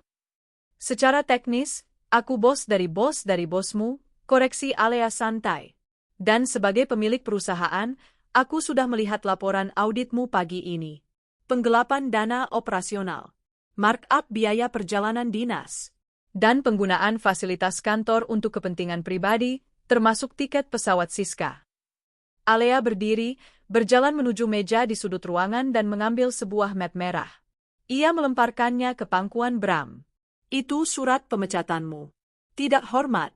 Dan tuntutan ganti rugi sebesar 2,5 miliar rupiah yang harus kamu bayar dalam waktu 3x 24 jam. Jika tidak, penjara menantimu. Bram membuka map itu dengan tangan gemetar hebat. Logo Valkyrie Holdings terpampang jelas di kop surat. Isinya adalah mimpi buruk yang menjadi nyata. Dipecat, digugat, dan dipermalukan. Bohong? Gumam Ibu Ratih, masih dalam penyangkalan. Kamu cuma ibu rumah tangga. Kamu cuma bisa masak sop buntut. Jangan ngaku-ngaku. Alea menatap mertuanya dengan tatapan kasihan. Bu Ratih, sop buntut yang ibu bilang enak itu, resepnya saya dapat dari chef pribadi saya di Paris. Ibu pikir kenapa rasanya beda kalau ibu yang masak? Kalian di sini bukan untuk bernegosiasi, lanjut Alea tegas. Kalian di sini karena aku ingin melihat wajah kalian saat menyadari bahwa kalian baru saja membuang berlian demi memungut batu kali. Siska mana dia? Tanya Alea pura-pura mencari. Ah, aku dengar dia kabur naik taksi semalam. Pintar juga dia. Dia tahu kapal sudah karam sebelum nahkodanya sadar. Bram jatuh berlutut di lantai marmer. Egonya hancur berkeping-keping. Dad maafin Mas. Mas Filaf. Mas cuma bingung. Kita bisa perbaiki ini kan? Kita masih suami istri. Mas janji akan berubah. Mas akan pecat Siska. Mas akan sujud di kakimu. Alea memandang pria yang berlutut di depannya itu. Dulu, dia sangat mencintai pria ini. Dulu, dia rela menyembunyikan kekayaannya agar pria ini tidak merasa insecure. Tapi cinta itu sudah habis tak bersisa di aspal Bandara Barajas. Simpan sujudmu untuk Tuhan, Bram. Kamu akan membutuhkannya saat di penjara nanti, kata Alea dingin. Sekarang, keluar dari rumahku. Tapi kami mau tinggal di mana? Jerit Ibu Ratih panik. Kami nggak punya uang. Barang-barang kami hilang. Itu bukan urusanku, jawab Alea sambil membalikkan badan, berjalan kembali menaiki tangga. Dunia ini luas, Bu. Trotoar Jakarta cukup panjang untuk kalian tidur. Pengawal, usir mereka. Dan pastikan kali ini, gerbang dikunci ganda. Dua pengawal bertubuh kekar langsung menyeret Bram dan Ibu Ratih yang meronta-ronta. Alea, jangan tega kamu. Aku ibumu. Aku mertuamu. Alea, aku masih suamimu. Alea. Suara teriakan mereka menjauh, lalu terdengar bunyi gerbang besi ditutup dengan keras. Blam. Keheningan kembali menyelimuti rumah mewah itu. Alea berdiri di balkon lantai 2, menatap ke bawah. Ia melihat dua sosok kecil di luar pagar, menangis dan saling menyalahkan di bawah terik matahari Jakarta. Ia mengambil ponselnya, menghubungi seseorang. Halo, Rudy, ucap Alea pada direktur HRD perusahaan tempat Bram bekerja. Ya, Bu Al. Perintah dilaksanakan? Ya. Surat pemecatan sudah saya berikan secara personal. Tapi saya ingin, seremonial, resmi besok Senin. Pastikan seluruh karyawan tahu alasan pemecatannya. Tempel pengumumannya di mading lobi utama. Foto dia, dan tulisan besar, dipecat karena korupsi dan perzinahan. Siap, Bu. Akan kami laksanakan. Alea menutup telepon. Senyum puas terukir di bibirnya. Ini baru permulaan. Senin pagi di Menara Nuansa, kantor pusat PT Nuansa Abadi, biasanya dimulai dengan kesibukan yang monoton. Namun hari ini, atmosfer di lobi gedung pencakar langit itu terasa mencekam sekaligus penuh gairah. Gosip menyebar lebih cepat daripada sinyal Wi-Fi. Di dinding marmer lobi, sebuah layar LED raksasa yang baru dipasang akhir pekan kemarin menampilkan satu slide statis yang membuat setiap karyawan yang masuk terhenti sejenak. Pengumuman pemberhentian tidak hormat nama, Bramantio Adiguna Jabatan, Ex-Ner Regional Status, dipecat di proses hukum alasan, penggelapan dana, Rp 2,5 miliar, pelanggaran kode etik. Foto Bram yang terpampang di sana bukan foto profil profesional yang biasa ia banggakan di LinkedIn, melainkan tangkapan layar CCTV bandara saat ia menyeret koper dengan wajah licik, disandingkan dengan foto Siska yang sedang tertawa sambil memegang shopping bag. Gila, Pak Bram beneran dipecat? Bisik Rina, staf resepsionis, kepada Satpam. Tega banget ya, korupsi segitu banyak. Bukan cuma korupsi, Neng. Dengar-dengar dia buang istrinya di luar negeri. Sadis, jawab Pak Satpam sambil menggelengkan kepala. Tepat pukul 9, pintu kaca lobi terbuka. Sosok yang menjadi pusat pembicaraan itu masuk. Bramantio melangkah dengan sisa-sisa arogansi yang ia paksakan. Ia mengenakan setelan jas terbaiknya, satu-satunya yang tersisa karena ia pungut dari tumpukan sampah di depan rumah Alea. Meskipun sudah di-laundry kilat di Binatu Murah, jas itu masih sedikit bau apek dan kusut di bagian lengan. Bram berjalan tegak, mencoba mengabaikan tatapan aneh dari para bawahannya. Di dalam kepalanya, ia masih menyangkal realita. Ini pasti kesalahan sistem, pikirnya. Atau mungkin prank dari HRD? Pak Rudi kan teman golf gue. Nggak mungkin dia biarin ini terjadi. Ia menuju gate akses lift. Ia menempelkan kartu ID-nya. Beep, akses denit. Bram mencoba lagi. Beep, akses denit. Rusak nih mesinnya, gerutu Bram, lalu menoleh ke Satpam. Pak, bukain dong. Saya telat nih ada meeting. Satpam yang biasanya membungkuk hormat padanya, kini berdiri tegak dengan tangan di belakang punggung, menatapnya dingin. Maaf, Pak Bramantio. Akses Bapak sudah dicabut permanen. Bapak dilarang menggunakan fasilitas karyawan. Maksud lo apa? Bentak Bram, wajahnya memerah. Gue masih manajer di sini. Buka atau gue laporin lo ke HRD. Laporin saja, Pak. HRD yang suruh saya blokir Bapak, jawab Satpam itu santai. Oh ya? Bapak ditunggu di auditorium utama di lantai 15. Lewat tangga darurat ya, Pak? Lift cuma buat karyawan aktif. Tangga darurat? Lantai 15? Itu prosedurnya, Pak. Silakan. Dengan menahan malu luar biasa karena ditonton puluhan staf yang lalu lalang, Bram berjalan menuju pintu tangga darurat. Ia menghentakkan kakinya keras-keras. Awas lo semua. Begitu gue ketemu Pak Rudi dan jelasin semuanya, gue pecat lo semua. Bram menaiki anak tangga satu persatu. Lantai 5, napasnya mulai berat. Lantai 10, keringat mulai membasahi kemejanya, membuat bau apek jasnya makin menyengat. Lantai 15, kakinya gemetar hebat dan paru-parunya serasa mau meledak. Ia membuka pintu auditorium dengan kasar, berharap menemukan ruangan kosong di mana ia bisa melabrak Pak Rudi secara pribadi. Namun yang ia temukan adalah mimpi buruk. Auditorium berkapasitas 300 orang itu penuh sesak. Seluruh karyawan dari berbagai divisi dikumpulkan di sana. Bukan hanya staf biasa, tapi juga jajaran direksi dan komisaris duduk di barisan depan. Semua mata tertuju pada Bram yang muncul dari pintu darurat dengan napas ngos-ngosan, rambut berantakan, dan keringat bercucuran. Suasana hening seketika. Hening yang menakutkan. Di atas panggung yang megah, berdiri Pak Rudi, Direktur HRD, memegang mikrofon. Namun Pak Rudi tidak berdiri di tengah. Ia berdiri di pinggir, memberi ruang pada sosok utama yang duduk di kursi kebesaran di tengah panggung, membelakangi audiens. Selamat datang, Saudara Bramantio, suara Pak Rudi menggema lewat speaker. Kami sudah menunggu Anda untuk memulai Town Hall Meeting spesial bersih-bersih perusahaan. Bram berjalan gontai menuju depan panggung. Ia melihat Siska duduk di kursi pesakitan di barisan paling depan, diapit oleh 2 orang polisi berseragam. Siska menunduk dalam-dalam, bahunya terguncang karena tangis. Polisi? Nyali Bram menciut. Pardi? Suara Bram parau.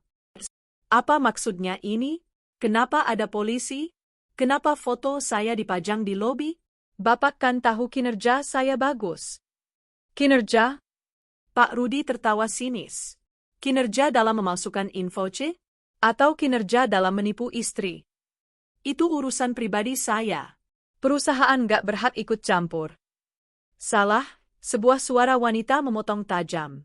Kursi kebesaran di tengah panggung itu perlahan berputar menghadap depan. Seluruh ruangan menahan napas. Di sana duduk Alea. Namun ini bukan Alea si istri penurut yang biasa Bram bentak. Ini adalah Alea dalam wujud predator puncak.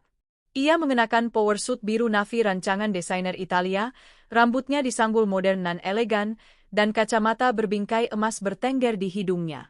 Tatapannya setajam elang yang siap menyambar tikus got. Ah, Alea, lutut Bram lemas. Kamu ngapain di kursi direktur utama? Alea berdiri perlahan. Aura kekuasaan yang memancar darinya begitu kuat hingga membuat Bram mundur selangkah tanpa sadar. Perkenalkan, semuanya, ucap Alea dengan suara tenang namun berwibawa. Saya Al, CEO dan pemilik tunggal Valkyrie Holdings. Minggu lalu, perusahaan saya telah mengakuisisi 100% saham PT Nuansa Abadi. Jadi secara teknis, saya adalah pemilik gedung ini, pemilik meja kerjamu, dan pemilik nasibmu, Bramantio. Gumam kaget membahana di seluruh ruangan. Para karyawan saling berbisik, tak percaya bahwa istri Bram yang sering direndahkan Bram saat makan siang ternyata adalah big boss mereka. Bong? Desis Bram. Kamu bohong. Kamu cuma bisa masak? Alea tersenyum miring. Ia menekan tombol clicker di tangannya.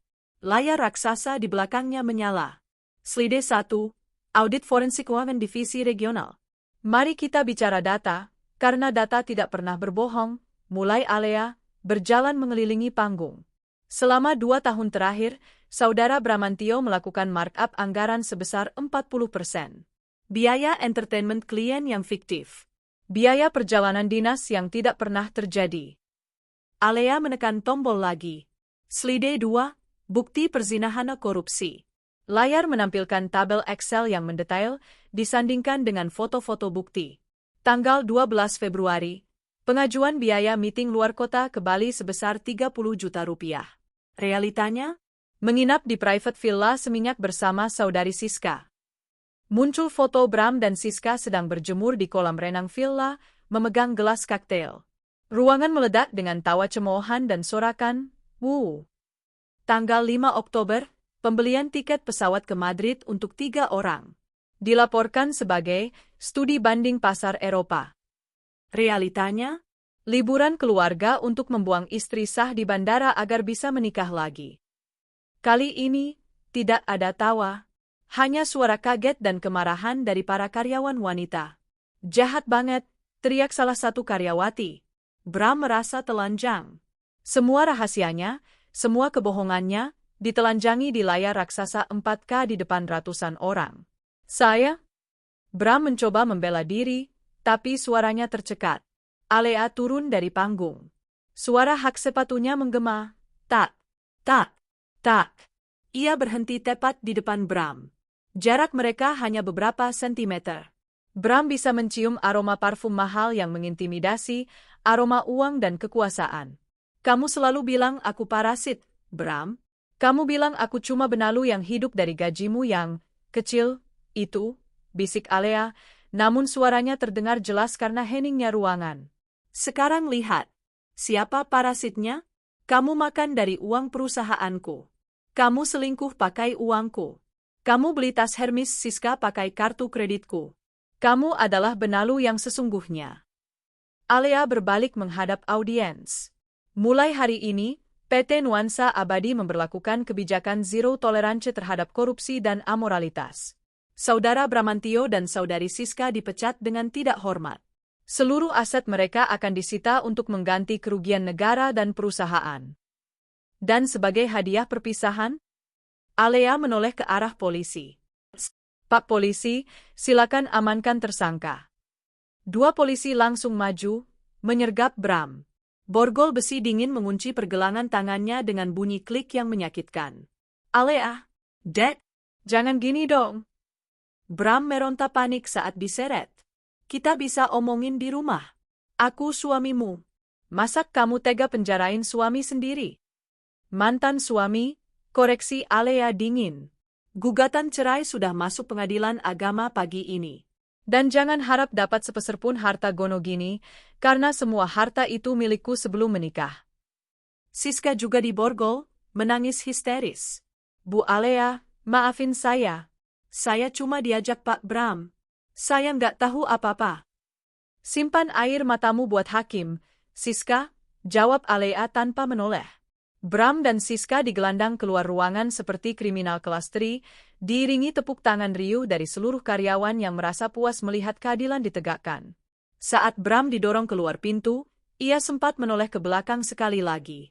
Ia melihat Alea berdiri di tengah panggung, bermandikan cahaya lampu sorot, tampak begitu agung dan tak tersentuh. Ratu yang telah kembali ke tahtanya. Dan Bram hanyalah debu di bawah kakinya. Setelah pintu tertutup, Alea kembali ke podium. Ia merapikan jasnya sedikit, lalu tersenyum pada karyawannya. Maaf atas drama barusan, ucapnya santai, seolah baru saja membuang sampah. Sekarang, mari kita bicara soal bonus akhir tahun untuk karyawan yang jujur dan setia. Siapa yang mau bonus? Sorak-sorai membahana, hidup buah, hidup Bu Ale. Di luar gedung, di bawah terik matahari Jakarta, Bram didorong masuk ke dalam mobil tahanan yang sempit dan panas. Di sana, ia melihat ibunya, Bu Ratih, yang berlari-lari mengejar mobil polisi dengan kaki telanjang karena sandalnya putus. Bram, anakku, mau dibawa kemana? Raung Ibu Ratih, menggedor kaca mobil polisi. Bram hanya bisa menunduk, air mata penyesalan menetes membasahi borgol di tangannya. Penjara menanti. Kemiskinan menanti. Dan yang paling menyakitkan, ia tahu bahwa wanita yang menghancurkannya adalah wanita yang dulu sangat mencintainya, namun ia sia-siakan.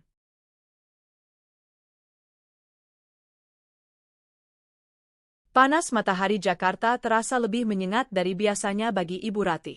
Ia berdiri di trotoar depan Menara Nuansa, mematung menatap jejak ban mobil polisi yang membawa putra satu-satunya, Bramantio, menuju lembah kehancuran.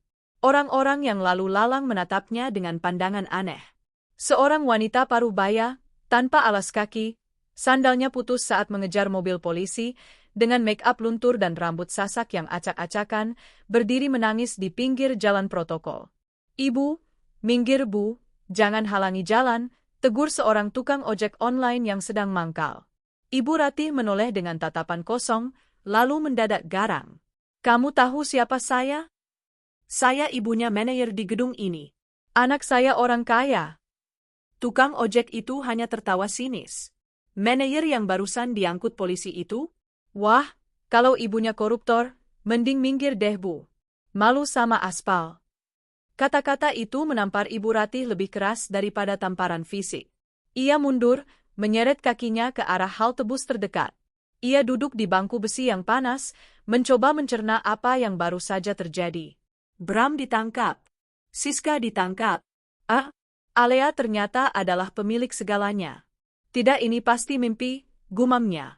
Tangannya yang gemetar merogoh tas tangannya, satu-satunya barang yang berhasil ia selamatkan saat diusir dari rumah.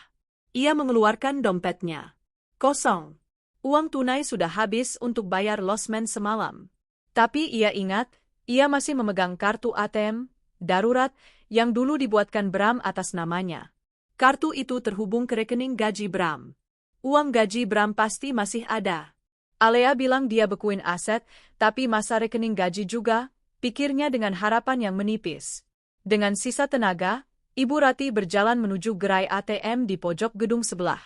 Ia memasukkan kartu dengan tangan gemetar. PIN, pilih transaksi, cek saldo. Layar ATM loading sesaat, lalu muncul pesan merah yang mengerikan. Kartu Anda ditahan oleh pihak bank. Silakan hubungi call center. Tit. Mesin ATM itu tidak memuntahkan kembali kartunya. Kartu itu tertelan. Loh? Kartu saya. Balikan. Ibu Ratih memukul layar mesin ATM dengan panik. Dasar mesin rongsokan. Itu uang anak saya. Satpam bank mendekat. Maaf, Bu. Kalau kartu tertelan karena status blokir, Ibu harus urus ke kantor cabang dengan membawa buku tabungan dan KTP pemilik rekening. Ibu Ratih lemas. Buku tabungan ada di rumah Alea, yang sekarang tertutup rapat baginya. KTP Bram ada di dompet Bram yang disita polisi. Ia benar-benar tidak punya akses ke Rp1 pun. Perutnya berbunyi nyaring. Cacing-cacing di perutnya menuntut jatah makan siang, tidak peduli bahwa tuannya sedang jatuh miskin. Ibu Ratih keluar dari gerai ATM dengan langkah gontai. Ia melihat sebuah warung nasi Padang di seberang jalan. Aroma rendang yang menguar membuat air liurnya menetes. Dulu, ia akan jijik makan di tempat seperti itu. Minyaknya kotor, katanya dulu. Sekarang, warung itu terlihat seperti restoran bintang 5 yang tak terjangkau. Ia meraba saku bajunya, menemukan uang receh sisa kembalian taksi kemarin. Rp5.000. Hanya cukup untuk sebotol air mineral dan 1 gorengan. Sambil mengunyah gorengan dingin di pinggir jalan, Ibu Ratih membuka ponselnya. Ia mencoba menelepon kerabat-kerabatnya. Adiknya di Surabaya, sepupunya di Bandung, bahkan teman-teman arisan sosialitanya. Halo, Jeng Marni? Ini Ratih. Duh, Jeng Ratih. Maaf ya, saya lagi sibuk banget. Oh ya, saya lihat berita di TV tadi. Anakmu masuk berita kriminal ya? Aduh, jangan hubungi saya dulu deh, Jeng. Suami saya kan pejabat, takut kebawa-bawa kasus korupsi anakmu. Bye. Klik. Ibu Ratih mencoba nomor lain. Halo, Dek Tio? Ini Mbak Ratih. Mbak mau pinjam uang sedikit. Mbak Ratih, utang Mbak yang 2 tahun lalu buat beli tas KW itu aja belum lunas. Sekarang Bram di penjara, siapa yang mau bayar? Maaf ya Mbak, kami juga lagi susah. Klik. Satu persatu pintu tertutup. Mereka yang dulu memuji-muji Ratih saat Bram naik jabatan, kini membuangnya seperti sampah. Ratih baru sadar, selama ini orang-orang menghormatinya bukan karena pribadinya, tapi karena uang anaknya, yang ternyata uang curian dari menantunya. Hari mulai sore. Langit Jakarta berubah jingga, seolah mengejek nasib Ratih yang semakin gelap. Ia tidak punya tempat tujuan. Pulang ke rumah Alea? Mustahil. Losmen kemarin? Ia tidak punya uang. Mata Ratih tertuju pada sebuah kardus bekas kulkas di depan toko elektronik yang hendak tutup. Apa aku harus tidur di situ? Batinnya ngeri. Ratu Pondok Indah kini menjadi Ratu Kardus. Sementara itu, di sebuah apartemen mewah di kawasan Jakarta Selatan, tim legal dan keamanan Valkyrie Holdings sedang melakukan eksekusi aset. Apartemen ini adalah tempat tinggal Siska.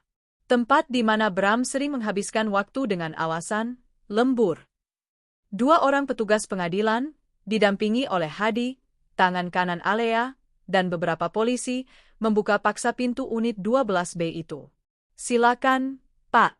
Sita semua barang yang terindikasi dibeli menggunakan aliran dana perusahaan, perintah Hadi tegas sambil memegang daftar inventaris. Petugas mulai bergerak. Mereka menempelkan stiker merah bertuliskan disita pada hampir semua barang di ruangan itu. TV LED 65 inci? Disita. Sofa kulit impor? Disita. Koleksi tas branded di lemari kaca Siska? Disita. Bahkan perhiasan dan jam tangan yang ada di meja rias pun dimasukkan ke dalam kantong barang bukti. Di parkiran basement, sebuah mobil Mazda CX-5 merah, mobil kesayangan Siska yang cicilannya dibayar lunas oleh Bram bulan lalu menggunakan bonus palsu, sedang diderek ke atas truk towing. Sayang sekali, gumam Hadi sambil memotret proses penyitaan itu untuk laporan ke Alea. Mobil bagus, tapi dibeli pakai uang haram. Tiba-tiba, seorang wanita muda berlari-lari dari arah lift basement. Itu adalah adik Siska, yang tinggal menumpang di sana. Pak, jangan dibawa mobil kakak saya. Ini mobil impian dia, teriak adik Siska histeris. Hadi menatap gadis itu datar. Adik tahu dari mana uang untuk membeli mobil ini? Dari uang curian, Dik.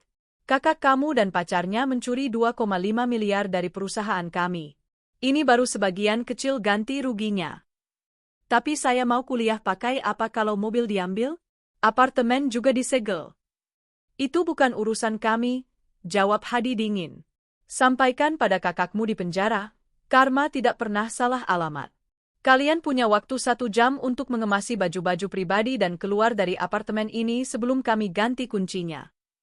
Gadis itu menangis meraung-raung di lantai beton basement, menonton mobil merah itu dibawa pergi menjauh, simbol kehancuran gaya hidup hedonis kakaknya. Malam harinya, di rutan, rumah tahanan, Salemba. Bramantio duduk di pojok sel tahanan sementara yang berukuran 3x4 meter. Ruangan itu pengap, berbau keringat dan pesing. Ia tidak sendirian. Ada 5 tahanan lain di sana, pencopet, pengedar narkoba, dan preman pasar. Bram, dengan jas mahalnya yang kini kucel dan tanpa dasi, disita agar tidak dipakai bunuh diri, tampak sangat kontras dan mencolok. Wuih, ada orang kaya baru masuk nih, celetuk seorang tahanan bertato naga di lengannya. Ia mendekati Bram sambil menyeringai. Jasnya bagus, bos. Boleh kali bagi rokok? Bram memeluk lututnya, ketakutan. Saya nggak ngerokok, mas. Nggak ngerokok? Terus punya apa? Duit? HP? Preman itu menepuk-nepuk saku Bram. Kosong. Nggak ada apa-apa, bang. Semuanya sudah disita polisi. Bram memohon. Halah, miskin. Preman itu menoyor kepala Bram. Kalau nggak punya duit, lo tidur di dekat WC sana. Jangan menuhin tempat tidur kita. Bram merangkak ke sudut dekat lubang WC jongkok yang bau amoniaknya menyengat mata. Ia duduk meringkuk di lantai semen yang dingin.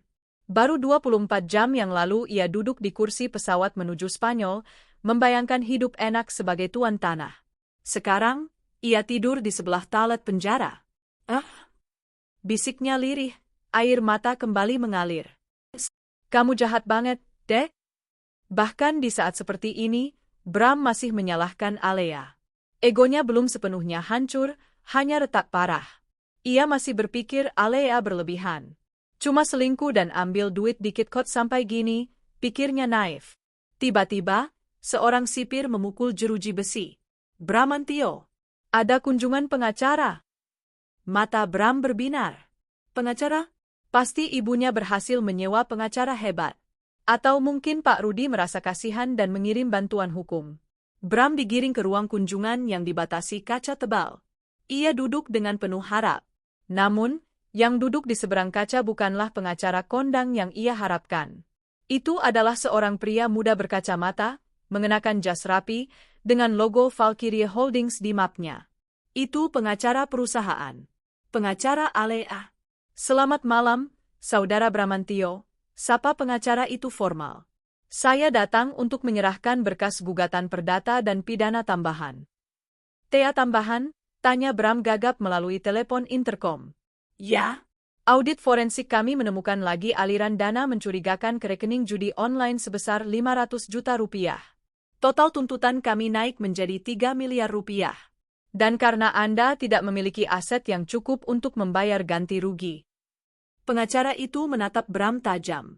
Klien kami, Ibu Al, mengajukan opsi penyelesaian.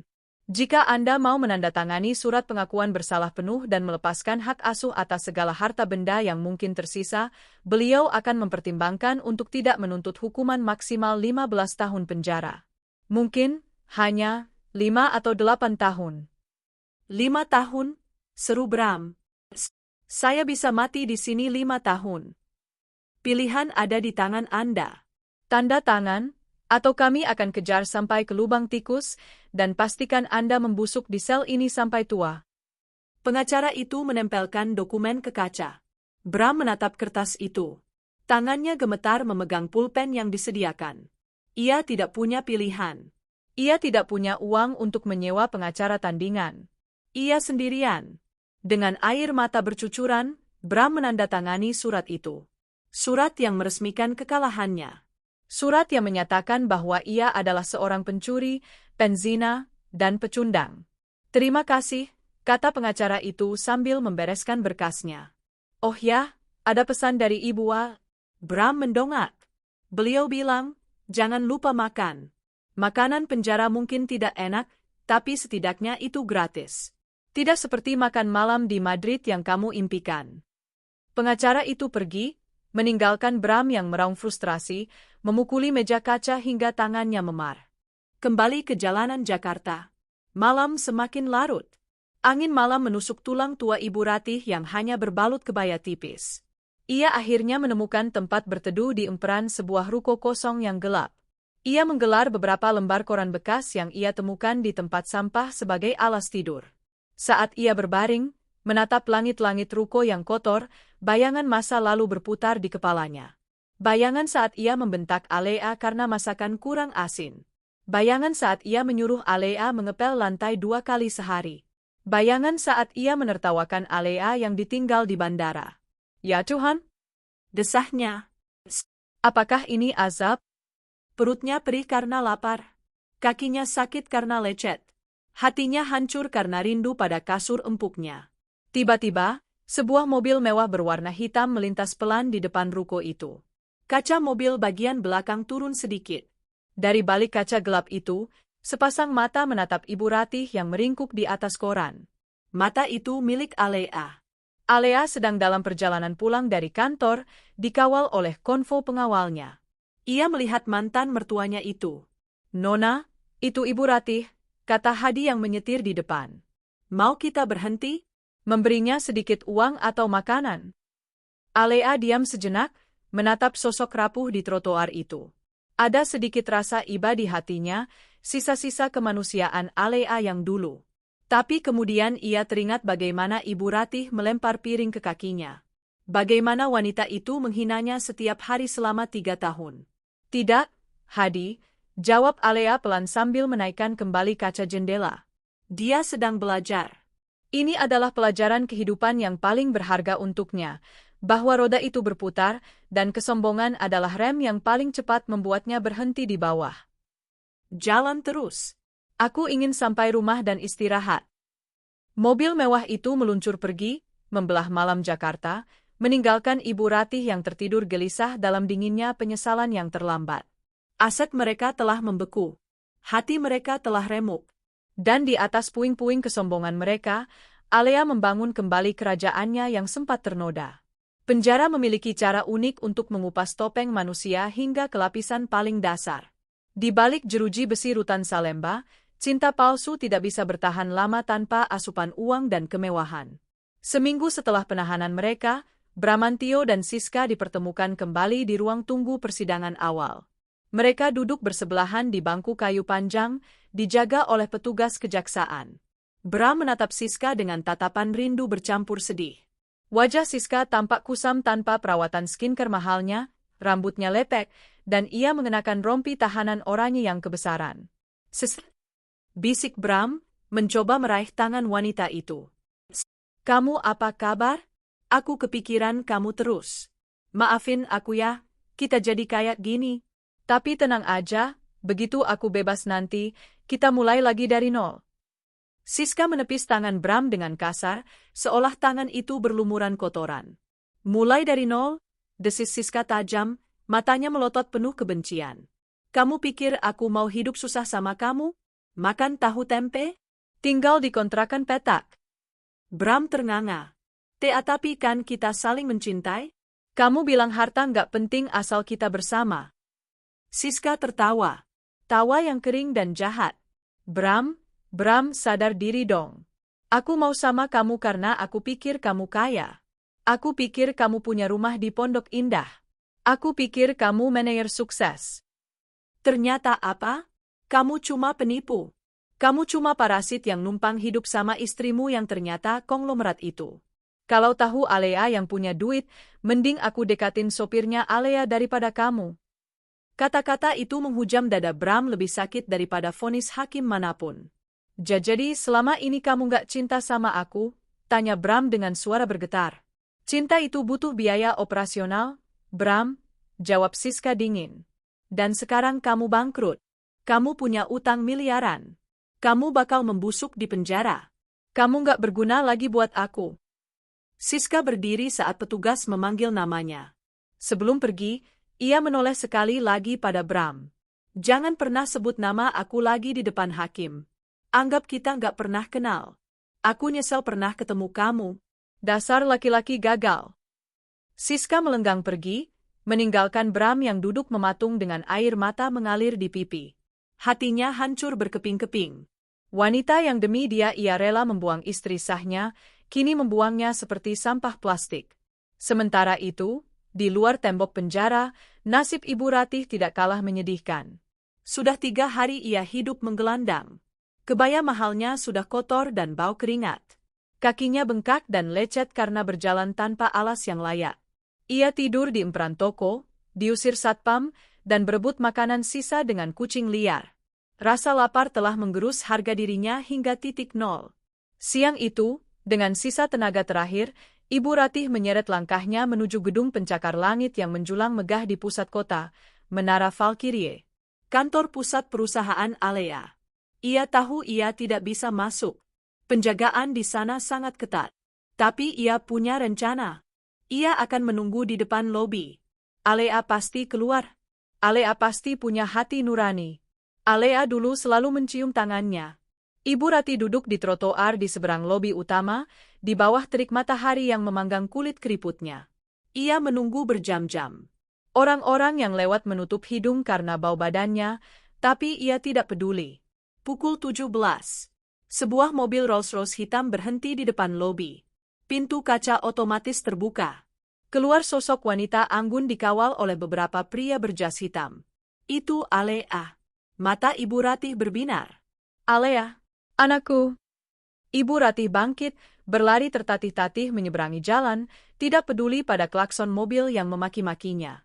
Ia menerobos masuk ke area lobi luar.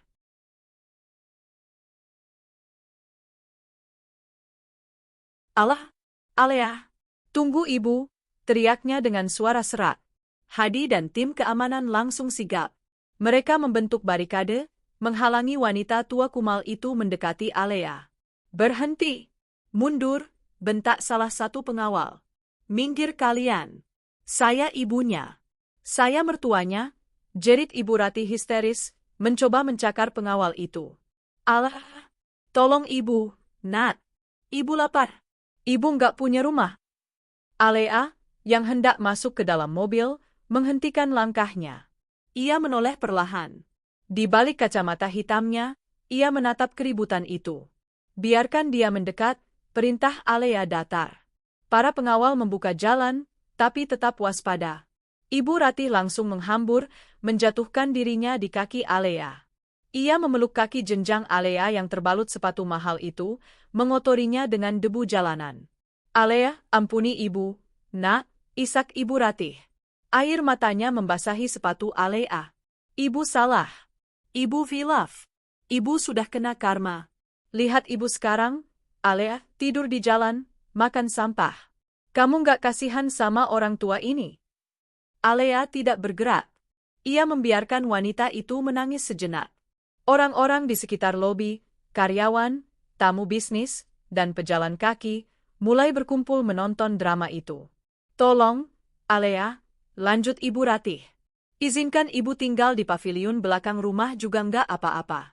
Jadi pembantu kamu juga ibu mau. Asal ibu bisa makan dan tidur.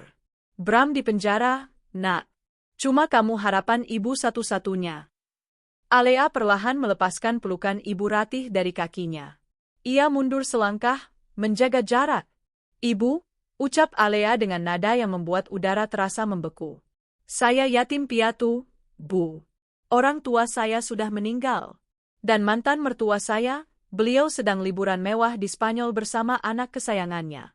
Jadi, ibu ini siapa? Ibu Ratih mendongak, wajahnya pucat. Jangan begitu, Allah. Ibu tahu ibu jahat. Tapi Tuhan saja Maha Pengampun. Saya bukan Tuhan, Bu Ratih, potong Alea tajam.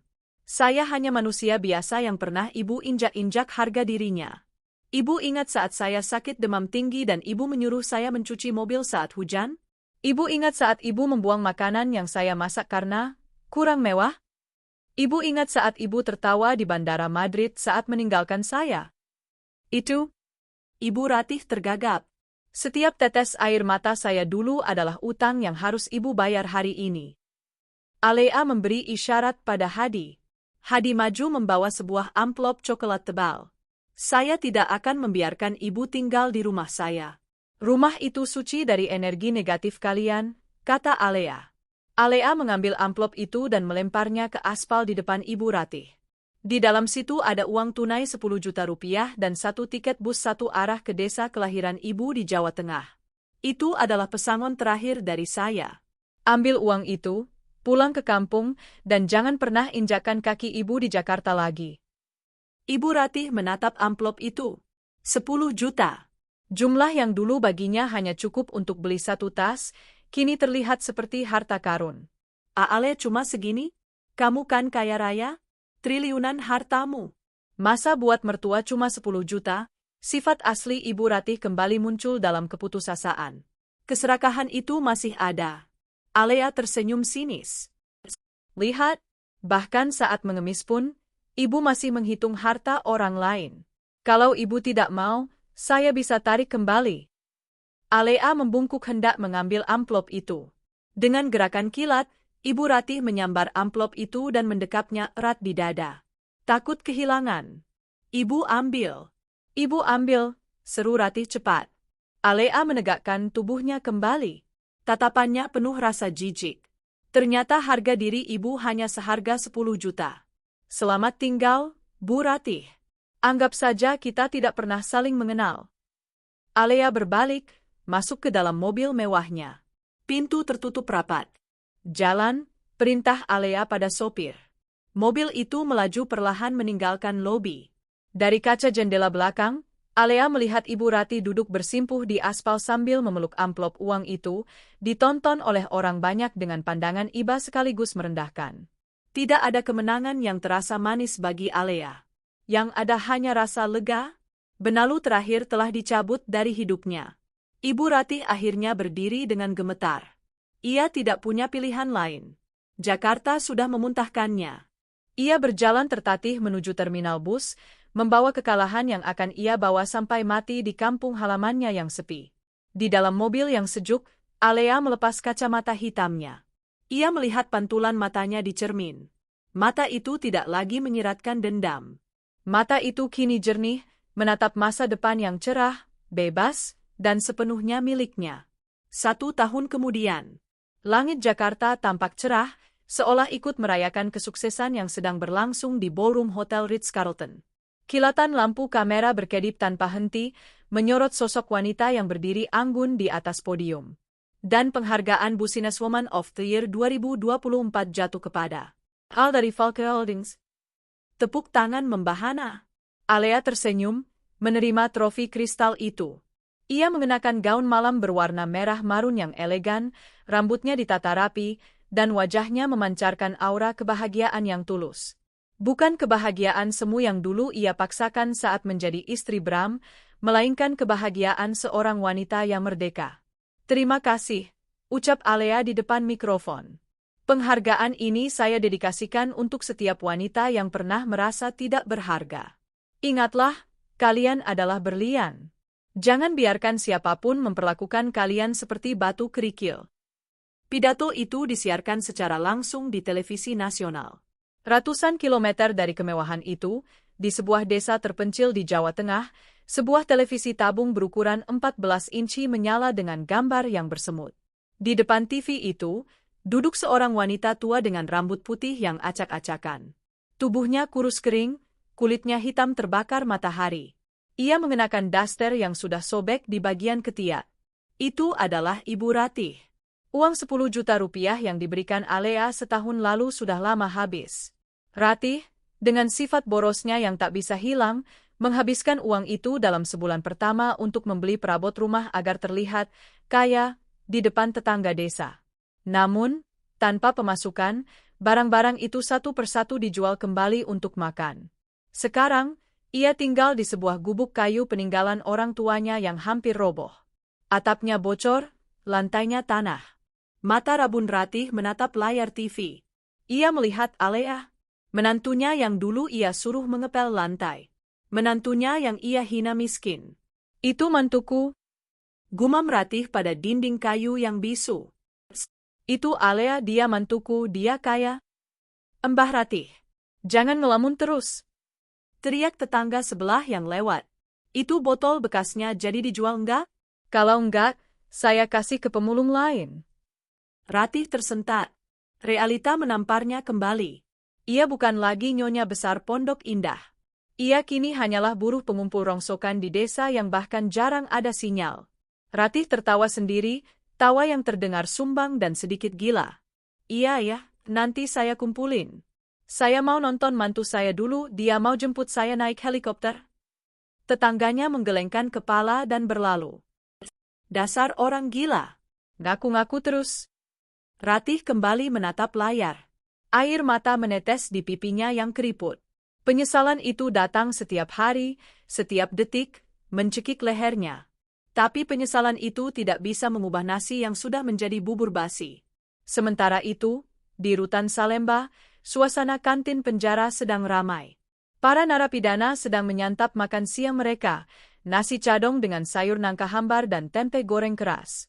Di salah satu meja, duduk seorang pria dengan kepala botak dan wajah yang terlihat 10 tahun lebih tua dari usia aslinya. Ada bekas luka di pelipisnya, tanda, pelajaran, dari narapidana senior yang sering memalaknya. Bramantio menyendok nasinya dengan tangan gemetar. Wah, Bram, lihat tuh TV. Seru seorang napi lain sambil menunjuk televisi yang tergantung di pojok kantin yang dilindungi teralis besi. Bram mendongak. Di layar, Alea sedang tersenyum memegang piala. Running text di bawah layar tertulis, Al, CEO Valkyrie Holdings, meluncurkan program bantuan 100 miliar untuk korban KDRT. Sendok di tangan Bram terjatuh. Buset, itu mantan bini lu kan? Ledek napi lain. Gila, bening banget, bos. Duitnya nggak berseri. Kok bisa sih lu buang berlian kayak gitu demi cilok pinggir jalan? Bram tidak menjawab. Tenggorokannya tercekat. Ia melihat Alea yang begitu bersinar. Wanita yang dulu memijat kakinya saat ia pulang kerja. Wanita yang dulu ia bentak karena lupa menyetrika kemejanya. Dan sekarang, Bram ada di sini. Hukuman 5 tahun penjara baru berjalan 1 tahun. Siska? Siska sudah lama tidak membesuknya. Kabar terakhir yang ia dengar dari pengacara gratisan, Siska sudah bebas bersyarat dan sekarang menjadi simpanan seorang bandar judi di luar kota demi menyambung hidup. Bram, bersihin WC Blok C abis ini ya. Jangan lupa. Perintah kepala kamar yang lewat sambil menepuk kepala Bram keras-keras. Iya, Bang? Jawab Bram lirih.